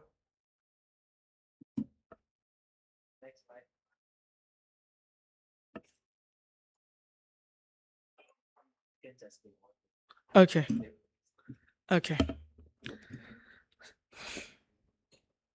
So when I speak today about building a human-centered international legal order, I'm not speaking from abstraction. I'm speaking from a country that has tested these norms and found them too often wanting. I'm also, I believe, the youngest person on this panel. And perhaps that is fitting because the very legal framework I'm going to discuss and critique now is the one that our generation will inherit, and perhaps the one we will have to live with consequences of reforming or failing to reform. The theme of today's conference, armed conflict, energy crisis, and the sustainable development, reflects the world we are living. The presentations we have heard so far offered precise and illuminating discussion and the treatments of specific legal issues and instruments and governance challenges. What I would like to contribute, building on those foundations, is a question about structural reform that sits underneath all of this, and a proposal for how international law might begin to address it. My answer begins what I call security absorption, a theory I propose through my years of research. This is not simply the familiar problem of security concerns, of limiting human rights in times of emergency. I believe that is well documented in the legal scholarship, and there are legitimate arguments on both sides. Security absorption is something more insidious. It describes how security discourse operates at the structural level to foreclose rights-based reasoning before it even enters the room. It's not like your rights are limited by security considerations, but rather the security framing has already determined that you do not have a right to limit in the first place. So let me give you some concrete examples and illustrations from my own research.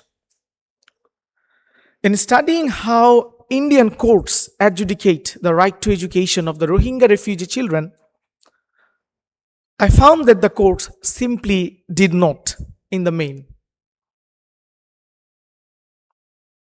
They did not weight Article 13 of the International Covenant on Civil and Economic, Civil and Political Rights, ICSCR, and the Convention on the Rights of Child, the CSC,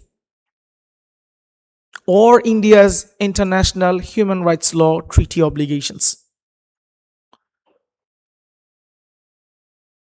They rather followed the security infiltrators that identified the Rohingya refugees as illegal immigrants and a threat to national security. In one case law, they reflect that we champion non-discrimination and equality for all the children, and they should be able to avail rights of education without any documentation, any obstruction. In other case law, they come up with the narrative, these immigrants are threat to the national security. And this is not particularly about all the refugees there. Rather, they have this law called Citizenship Amendment Act, and all the religions are treated in one manner and the Muslim refugees are treated in another manner. Simply, the label has been implied of illegal threats or illegal immigrant as labelized as the national threat. So therefore, you see, the children became juridically human rights framework, and their human rights framework was particularly defeated, and they are labeled as security threats. And this is not an isolation phenomenon. And let me give you another example. The same pattern recurs in research I published with the Oxford University Press, where annexing states constructs legal narratives that extinguish the rights of occupied territories, not through legal arguments, but through ontological reclassifications, and turning the rights subject matters into the matters of security problems, and thereby removing them from the universe of legal protection before any court or treaty body has the opportunity to intervene. The fundamental problem, therefore, is not that security and human rights are in tension. The tension is real indeed, and sometimes it is legitimate. The problem is that the architecture of international law, its state consent foundation, its institutional deference to sovereign characterization of threats, and its fragmented mechanisms systematically enables security discourse to absorb rather than merely constrain human rights obligation. And the population who pay the price for that structural failure are, without an exception, the most vulnerable. Can I please request the next slide? So, the topic I have been given today, the integration of human rights into security and sustainable development. So, what would actually and genuinely integrate human rights principle into security and development governance that is structurally required? So, I want to make only 3 arguments, and the first of it is the integration must be structural and not rhetorical. So, let me walk you through some existing framework that is full of integration. And the core human rights framework we'll be looking at maybe the UN Charter, the preamble, the Article 1, Article 55, Article 56. They all invoke human rights. And then the Sustainable Development Framework, they keep mentioning and referencing human rights throughout their framework.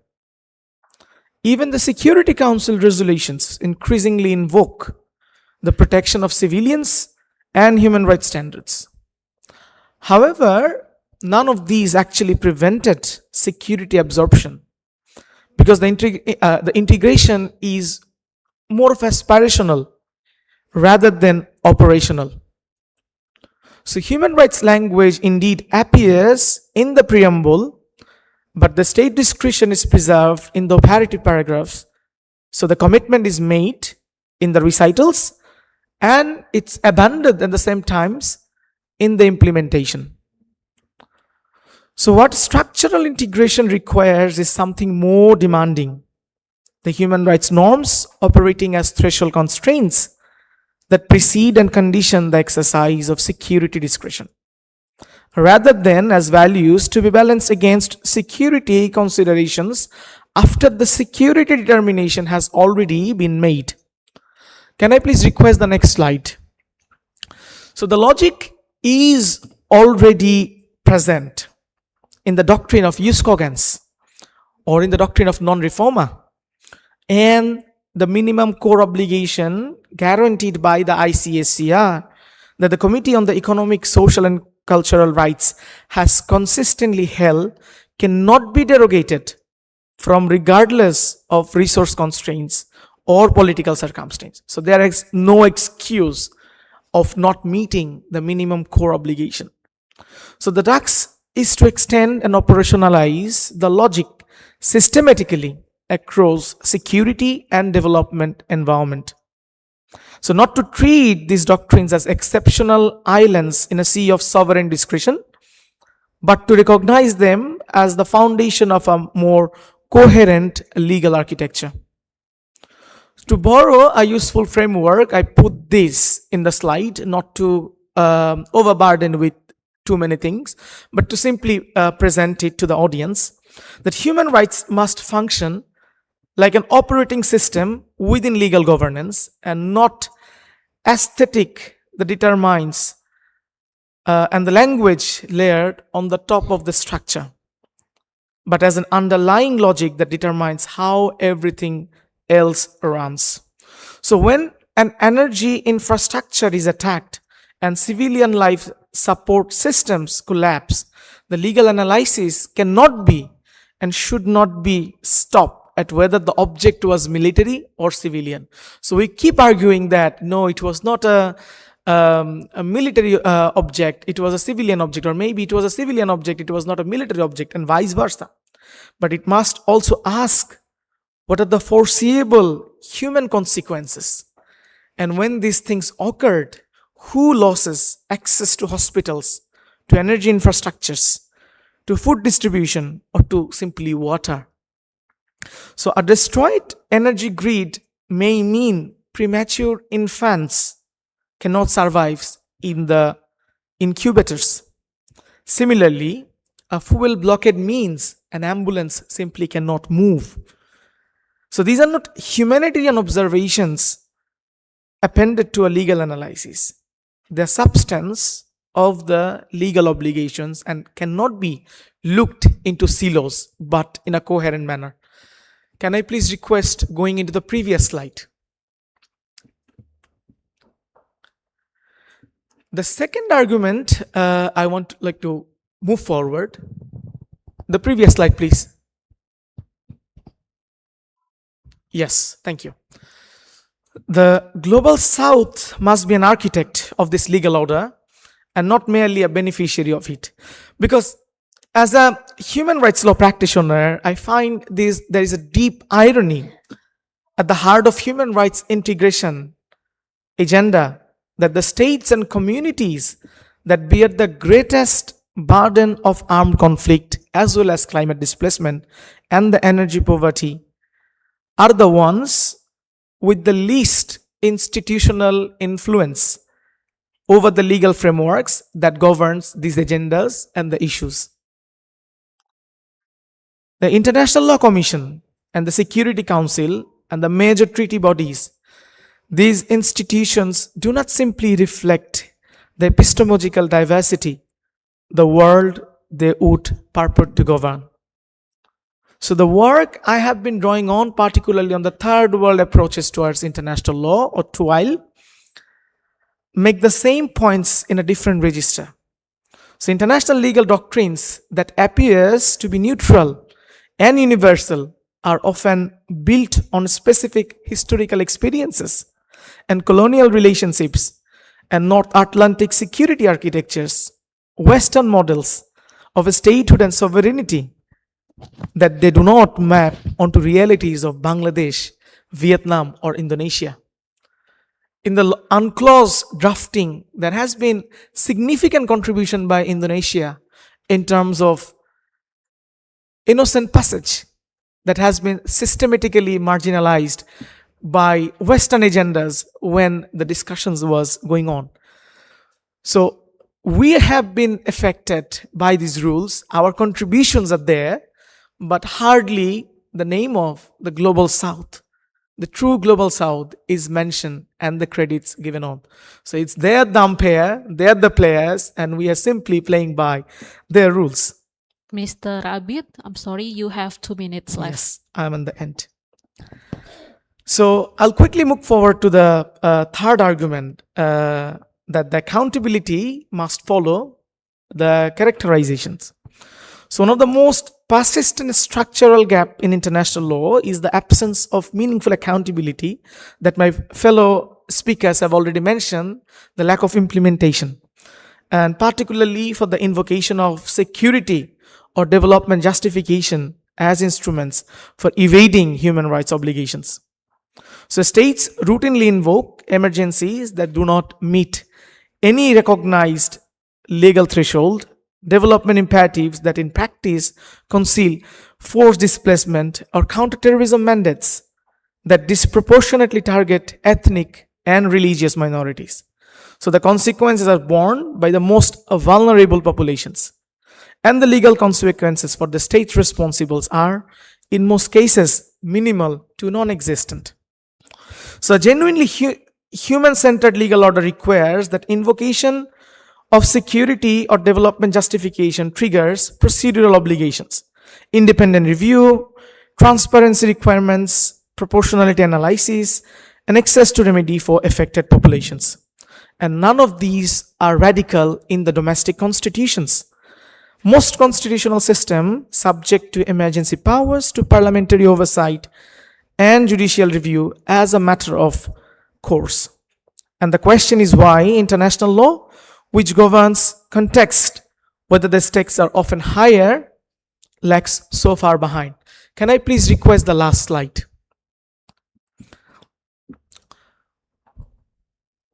The last one, please. Yeah. So let me close by returning to where I began. that the greatest challenge of our time is not that the world lacks legal rules. We have treaties, we have institutions, we have principles. The deeper challenge is whether these rules are integrated in a way that actually responds to human vulnerability as opposed to the state security, or whether they remain as the too often far formalistic structures that powerful actors invoke selectively and weaker communities absorbs the cost of. So security must protect people, not just the state, and development must empower people, not just the economies. And energy governance must sustain people, not merely the infrastructure. And lastly, international law must serve people, not absolutely and merely sovereigns. So Bangladesh has both the most to gain from a genuinely human-centered legal order as the most vulnerable country or among the one I mentioned. So does Indonesia, so does Vietnam, so does Korea. The countries most affected by the failures of the system are the observers of its reform. So they are its most necessary voices. The law does not shape global resilience automatically, but we do. Thank you very much. Terima kasih. Thank you very much for the very insightful presentation, Mr. Faham Abrar Abid, talking about security absorption, especially in human rights. And one of the factors that security absorption is not fully absorbed because the international human rights or international law doesn't the architecture of the international law not fully support or accommodate human rights protection. That's why the international law must includes the human rights obligation, such as the protecting the people, empowering the people, not only the economy, and also sustain the people, not merely the infrastructure, and also the human rights must or the international law must serve people, not only the sovereignty. And last but not least, we will move to our special speaker, Mr. Dodi Setiawan. 20 minutes, Pak Dodi. The time is Okay. yours. Save the last for the best, right, Chris? Thank you. Mas Gelar, could you please show the PowerPoint for us? Okay, ladies and gentlemen, and thank you very much for the Vice Rector who is still with us today till the end of the day. And thank you very much. And also the Vice Dean of Financial Affairs. Thank you for coming as well. And ladies and gentlemen that I couldn't mention one by one. And today my presentation would like about the virtual embassy. Since my expertise is in diplomatic and consular law, then I'm talking about today my proposal to the world. How about if we establish the virtual embassy? What kind of legal challenges and what should we prepare to get the international legal framework in the future? Next, make it fast to the next one. Okay. If you see in the practice, if you want to send the diplomat to the other country, there should be a very long process. This is regulated under Vienna Convention 1961, and it is also applied in the daily practice in international relations between the sending state and the receiving state. If you see Indonesia, if you want to send the diplomat to Australia, there should be a long process that we need to send the CV to the receiving state, and the receiving state has to select and make and do some check all the bio and maybe their background check, personal background and everything. Once they approve, they will declare persona grata. It means that then the sending state will issue a letter of credential. This letter of credential is very powerful letter that the diplomatic agent will start their job in the receiving state. And this letter has to be delivered automatically and directly to the head of the state in the receiving state. So those are the procedures on how to send our diplomatic abroad, and also how for us in Indonesia to receive the diplomatic agent from the other countries. This is very tricky because this requires long process. In a country like from the global south, they require a very, very deep background check.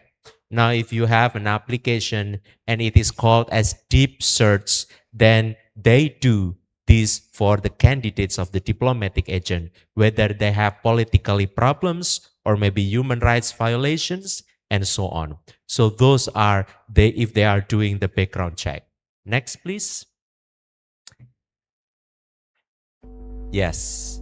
And now, if you see that the long process is requiring very long procedures, letters, administrative bureaucracy, and so on. And then if you see the first generation of the virtual embassy at that time, if you see like 50 years ago or 60 years ago, it is started with the website. So if you want to apply visa to Indonesia, if you want to check whether you require to go to Sweden or Italy with visa or not, then usually you have to check the website. The website is the one single information that explains the procedures on how to get and receive the visa and how to get the digital visa and so on.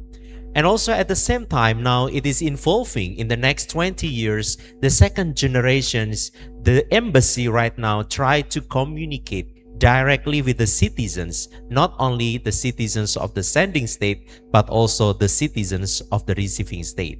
So now I can get in touch with the ambassador or maybe the diplomatic agents or the consular agent from Australia, because now they are engaged with the social media. You can directly ask them anything with the embassy. If you want to have any other questions related your plan to visit in Australia, or your plan to study in South Korea, or maybe your plan to go to Vietnam to get married maybe, or maybe if you want to plan to go to UK, maybe to work. So you can now directly get in touch with their social media. But now the social media is really involving with the artificial intelligence, and the artificial intelligence driven so fast that the embassies right now, they can sleep in their home. They do not require to go and access in the embassy, in the premises, but the artificial intelligence, the robot, they directly give the service to anybody who get the questions, who ask and requires the questions and their services. So those are the third generation. Now the virtual embassy is still a proposal. Whether should we also have physical embassy? Because physical embassy next. The physical embassy seems there are a lot of things that we need to consider.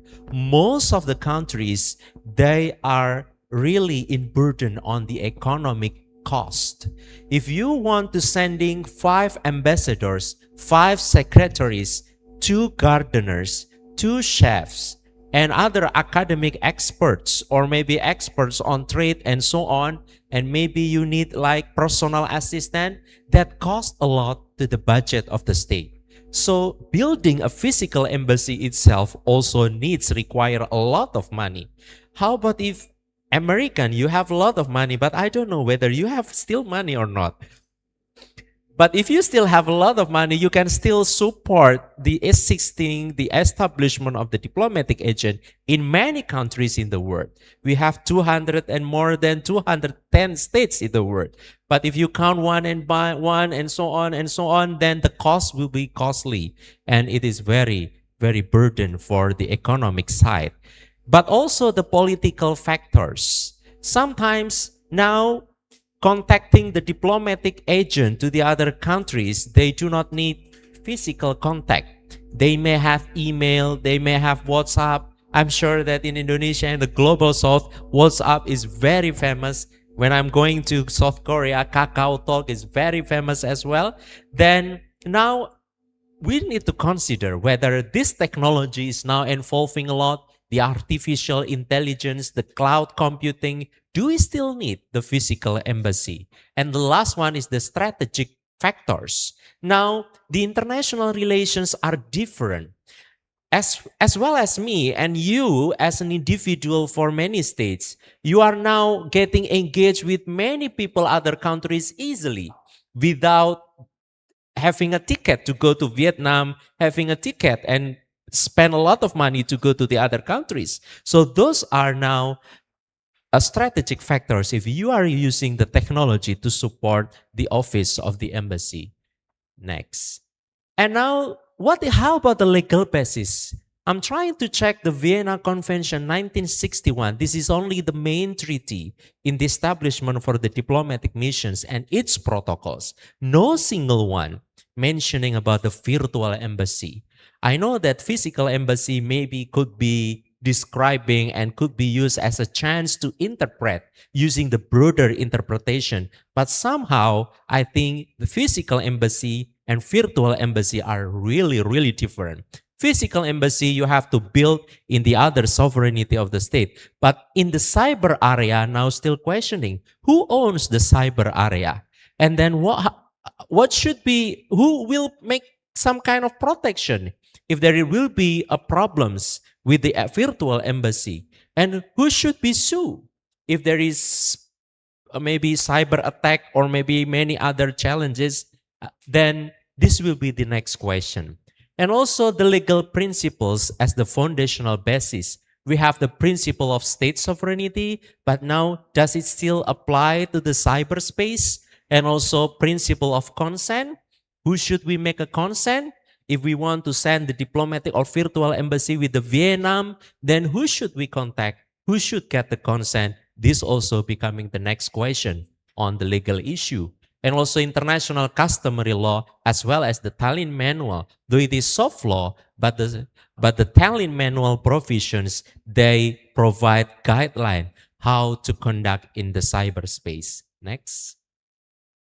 Now, Estonia. Estonia creates the virtual embassy. And this is a very significant precedent. They reduce the costs. They're really fully functional and they provide a lot of advantages. But somehow it has some problems on the technology barriers, and also somehow it has also problems with the legal issues as I mentioned. But now it is involving that a state wants to build the virtual embassy to reduce the cost, to use the technology, and also to make the international relations much more functional and responding to the citizens, the global citizens' request.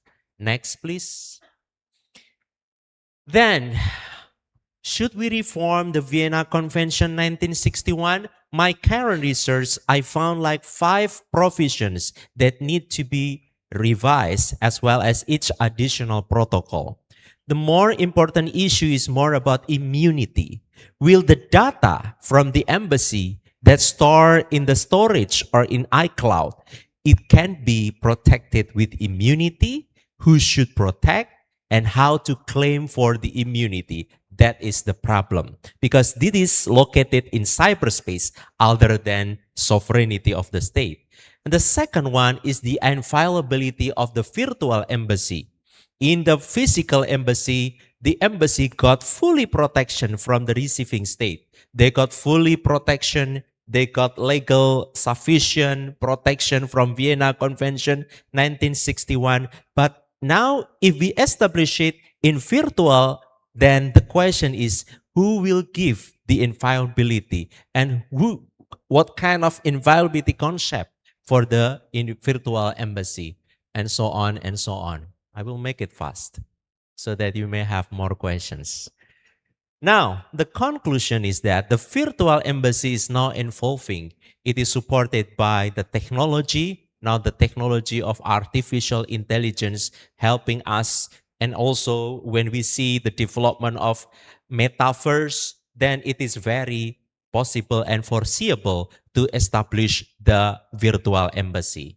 And also the diplomatic law needs to be harmonized with the current development on the technology, so that maybe future diplomatic relations can be involved, can be more functional, can be more effective.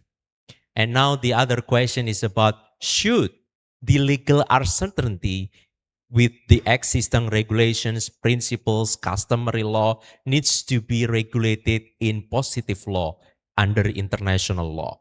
These becoming the questions to many other states who are now meeting in Vienna or maybe in the United Nations, whether we should have a new law on diplomatic relations or maybe a new law for the virtual embassy.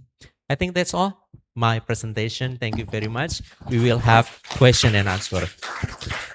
Thank you very much, Pak Dodi, for the insightful and also a packed presentations. And yeah, I think it's a kind of very interesting idea regarding the virtual embassies. And personally, I never thought about that, but still the virtual embassies face challenges, yeah, especially because there is no legal basis, yeah, regarding the virtual embassies, and maybe the other technical challenges, and maybe it also needs efforts, yeah, from the countries, especially who involved in the UN, to revise or maybe to amend the Vienna Convention and other soft law, whether it is need to be positivized or not. Yeah. And now we proceed to the Q&A session.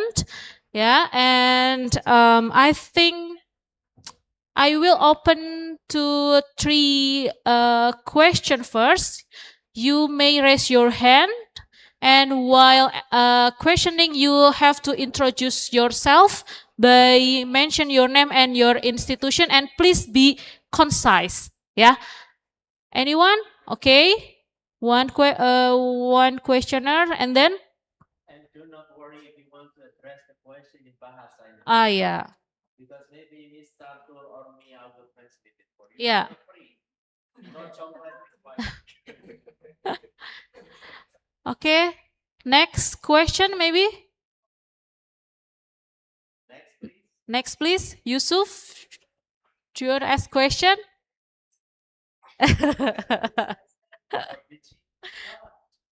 Yeah. Okay. The first. Okay. First one, Bubu. Yeah. Please be concise. Yeah. Okay, thank you. So my name is Balogun Faidat Temitope. I am a master student here in UII and I'm from Nigeria. So my question is actually for Jiyun ma'am. I'm sorry if I don't pronounce your name properly. You explained the circumstances where nuclear station cannot and can be attacked. So we can consider it as a dual use object. But my question is actually, is there any legal threshold that or a specific criterion that we can use to determine when military necessity outweighs the expected civilian harm? You know, like a legal threshold to know when exactly we can attack a dual use object. That's it. Thank you. Thank you, Bubu. Next, Yusuf.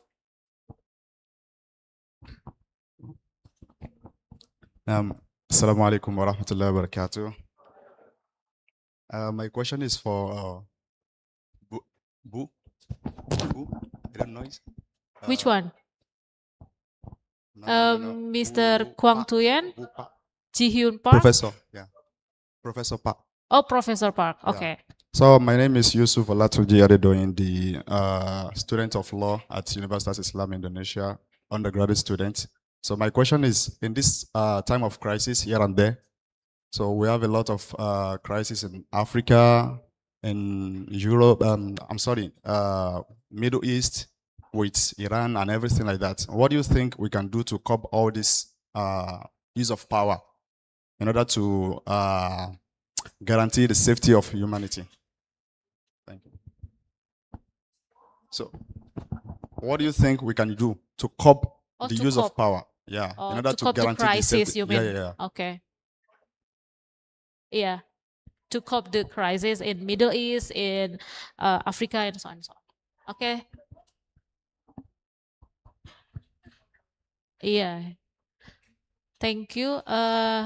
Enough, or maybe, okay. So maybe could you answer the first question and the second question? Thank you for the core question you have, and I think I made you puzzle more after the presentation. When do we think the war starts? Is that before we said any announcement we are going to start the war is a starting point of war, but they deleted actually the President Trump. So, yeah, it is on. The Just unilateral announcement will give you the starting point of war. Before we have to move the tank and everything and say they have an announcement altogether and the other party accepts it, it's the starting of war. However, these days, Trump make a SNS. We are going on a war. Then the war begins. So that's the beginning of the war. That is also the problem. For what can you do to make the Middle East and African countries situation better? We have a student from Liberia. She actually had a refugee status from her country, wanted to escape and stay in Korea. She stays in Korea and explains a lot about the situation in Africa. So what can you do better with all the map changing with the measure? No, the boundary is not for the peaceful solution at the beginning, because all the powerful countries having the discussion without the environment of their own territory, the power. However, there is a good news. You know, the France is going down because they cannot occupy more. No, I've been visiting Europe and France, and the power, I feel the Indonesia is richer than the European country when I visit. Because the European countries, it's hard to imagine that there are so many thieves. Thieves are running around, and I've been watching them. And in Indonesia, I don't see the thieves. They're just nice, and they wanted to help more. So the situation in Europe is not really really rich as you think. And more of the Asian countries, Middle East countries are more organized than before. And Europeans are going down more. We're balancing it. Powers are always at the balance. We are going up. So the better discussion with the international society, the crisis will be better. The problem in Africa is that you have too much raw materials, which is good. So many countries want to have them. That becomes a crisis of African countries. And besides, we have a problem of the UN. Have you heard about the UN is going? There's a possibility UN will bankrupt because the Trump is cutting the budget to the UN, and also China is lessening the budget. When I last visited 2023, there are 2 months contracts employee, 6 months contract employee. They're cut off after 2 months because of lack of a salary. They cannot have more of the employee in UN. So we all have a problems, but since we are discussing it now, that's a good sign, I think. Thank you for the questions. Thank you.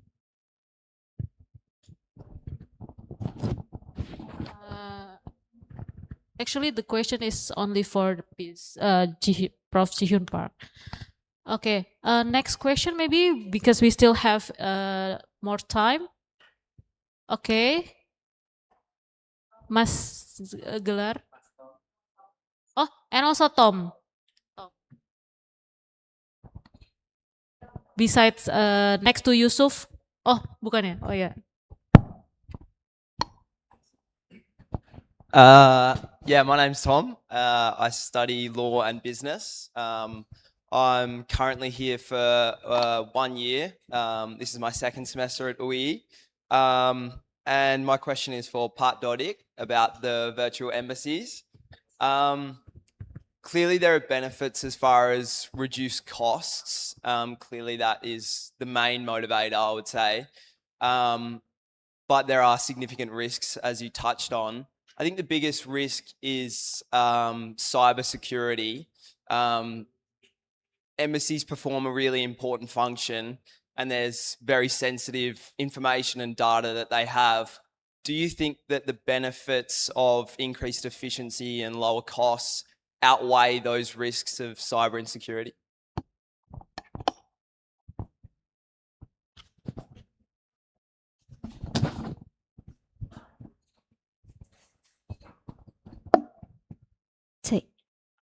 Thank you for the opportunity. My name is Raisa. I pursued my undergraduate at UII, but inshallah I will continue my study at LM UGM. So my question is to Mr. Fahim regarding security and human rights.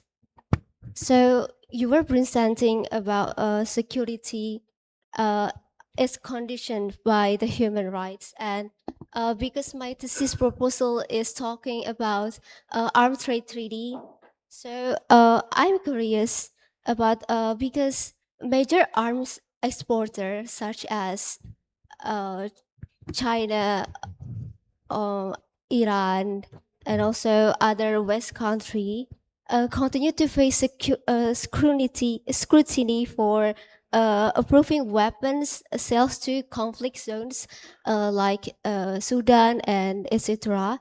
And the gap between the North and global South country is significantly far.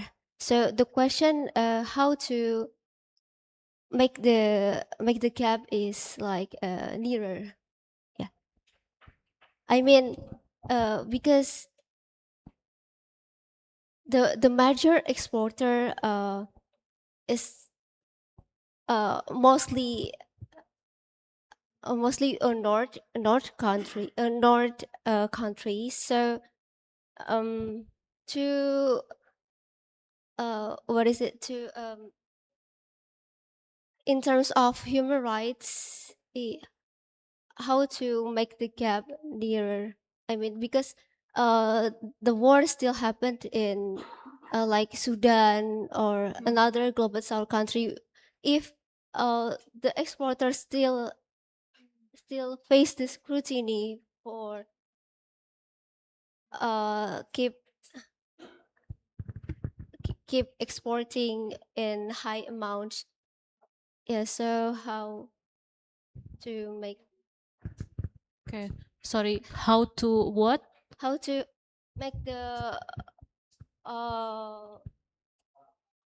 Apa nam? mungkin pakai bahasa Indonesia ya? Iya. Oh ya, mungkin bagaimana untuk mempersempit gap antara negara-negara yang memproduksi dan mengekspor weapon tapi untuk untuk apa ya istilahnya supaya kan kalau kayak di Sudan itu kan masih konflik gitu kan Pak gitu. Jadi kalau terus-terusan diekspor itu kan terlalu jauh antara gap negara utara dan negara selatan.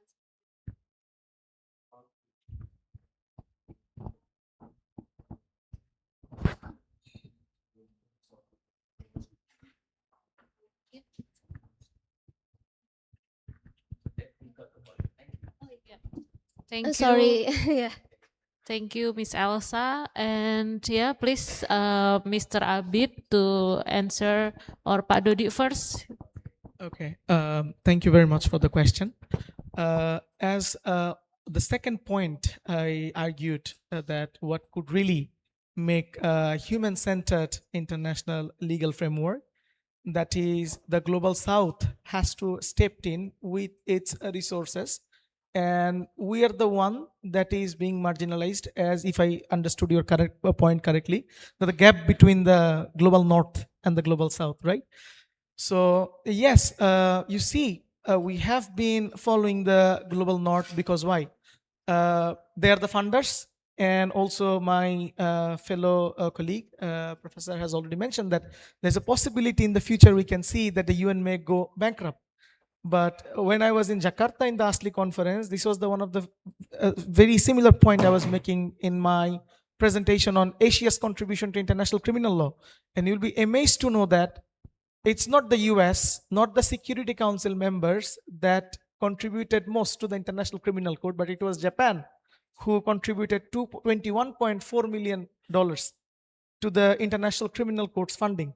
So if we are the one who is contributing in every way, giving judges, producing finest international lawyers, and now also contributing with the finance and everything, then why we should be the one that is only after the compliance and that is run and play by the norms set by the global north? So as I also mentioned in my conclusion, that it's not about whether we should comply with the international law or not, but to fix in whose narratives we are following, in whose setup we are incorporating.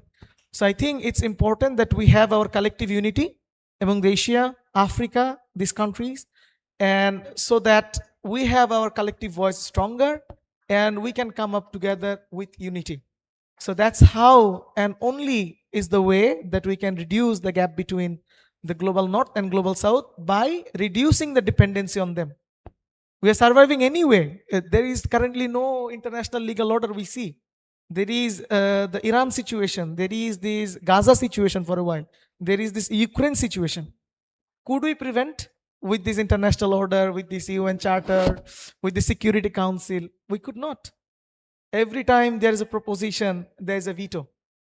You see, by their allies, by their friends, and there are other things. So anyway, we are not getting benefited with the norms and rules set up by those countries. Of course, we are not here to create a global divide, but rather promoting our voice with our unity. I hope you got your answer. Thank you.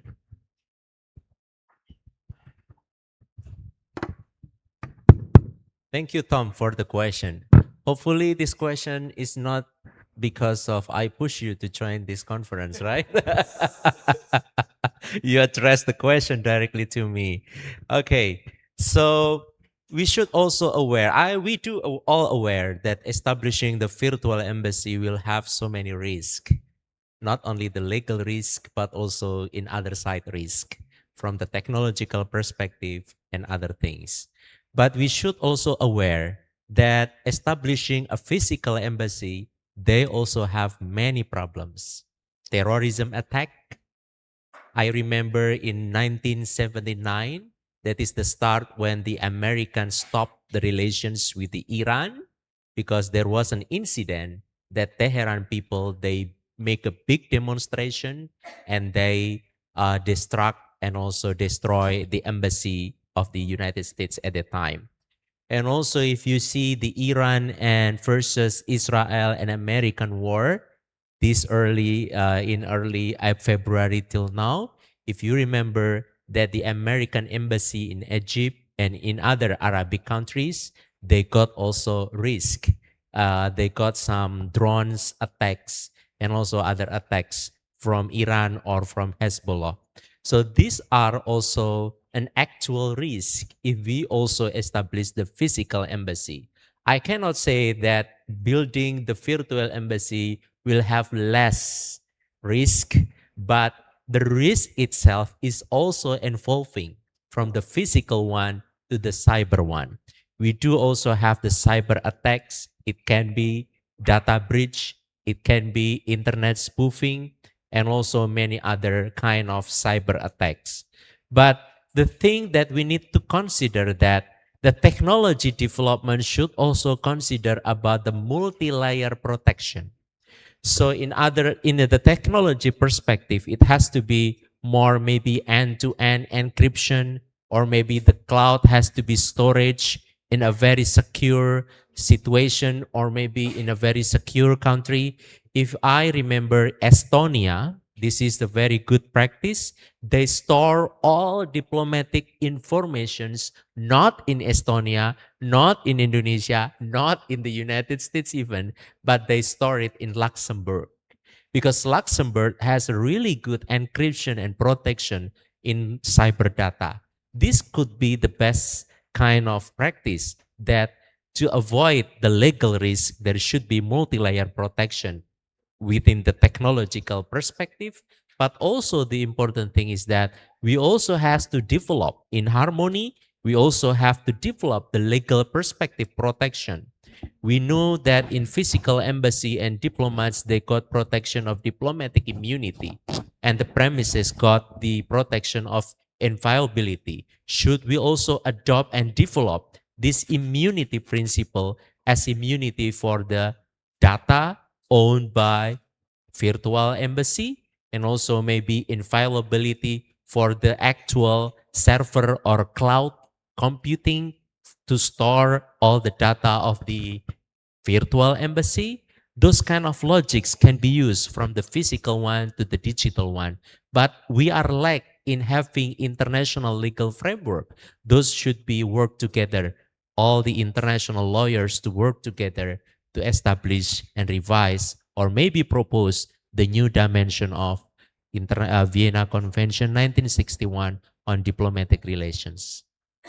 Hopefully, it is sufficient. Yeah. Thank you, Pak Dodik. Maybe this is the last from Assoc Prof. Tuan Tang. He likes to give comments on you. Thank you. Okay. Thank you. I just have a comment and also questions to Professor Dodik. Yes.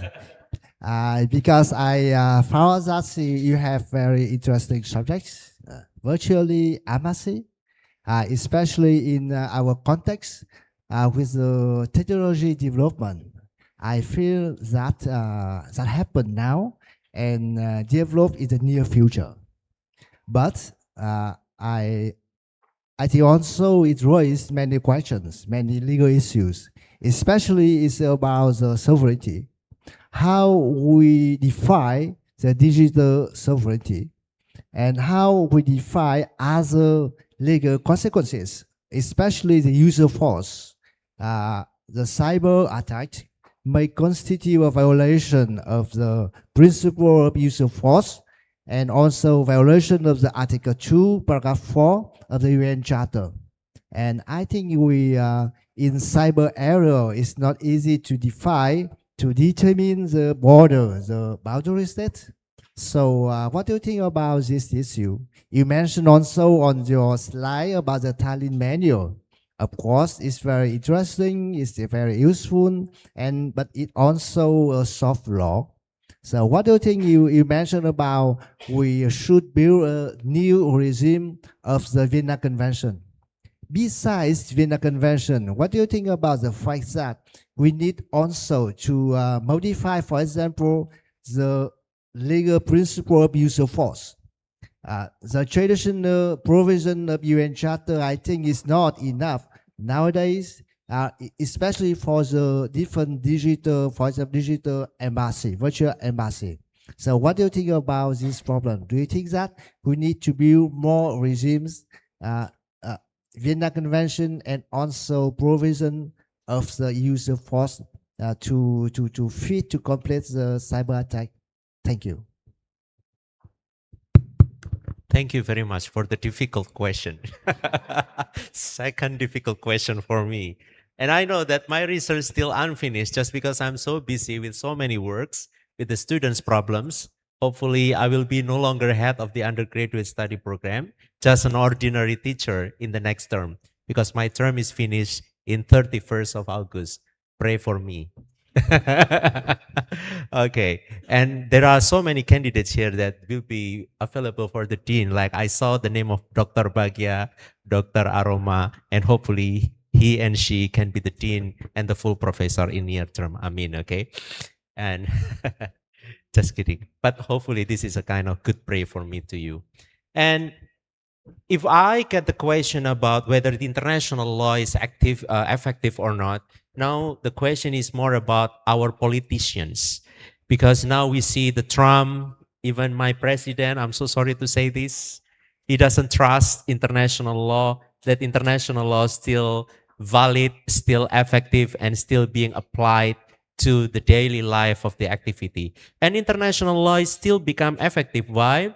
Because if you see the international law, they also regulate many things in our life.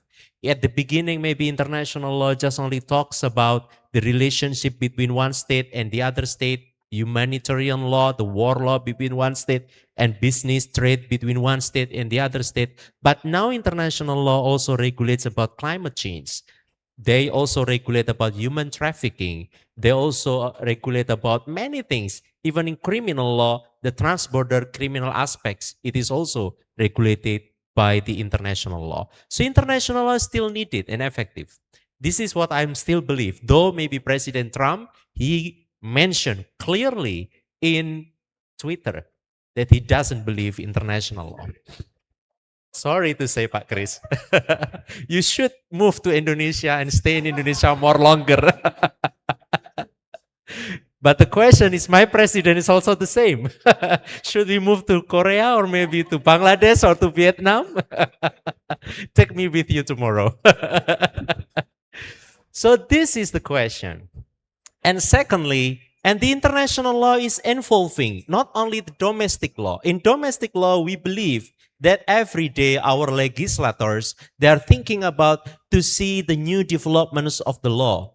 We are not using the normative basis and approach anymore, but now the empirical approach where we see more likeness, more development on technology and so on. It is becoming crucial and we need the law. And the law is to provide the certainty. The law provides the justice, and the law is also provide measures that could be used, the guideline, how to uphold, how to overcome the new technology development.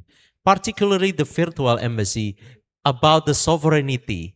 Now the sovereignty itself, if you use the traditional approach on diplomatic assets, on diplomatic premises, they are using the approach that it is fully owned by the state.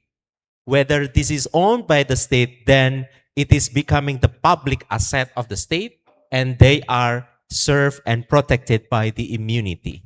Now, with this kind of use of logic, the data that stored from the citizens of Indonesia in the embassy abroad, or maybe stored in America by iCloud, by American company, Apple company, or maybe Samsung Cloud. I don't know what is Samsung Cloud. Maybe it has in China.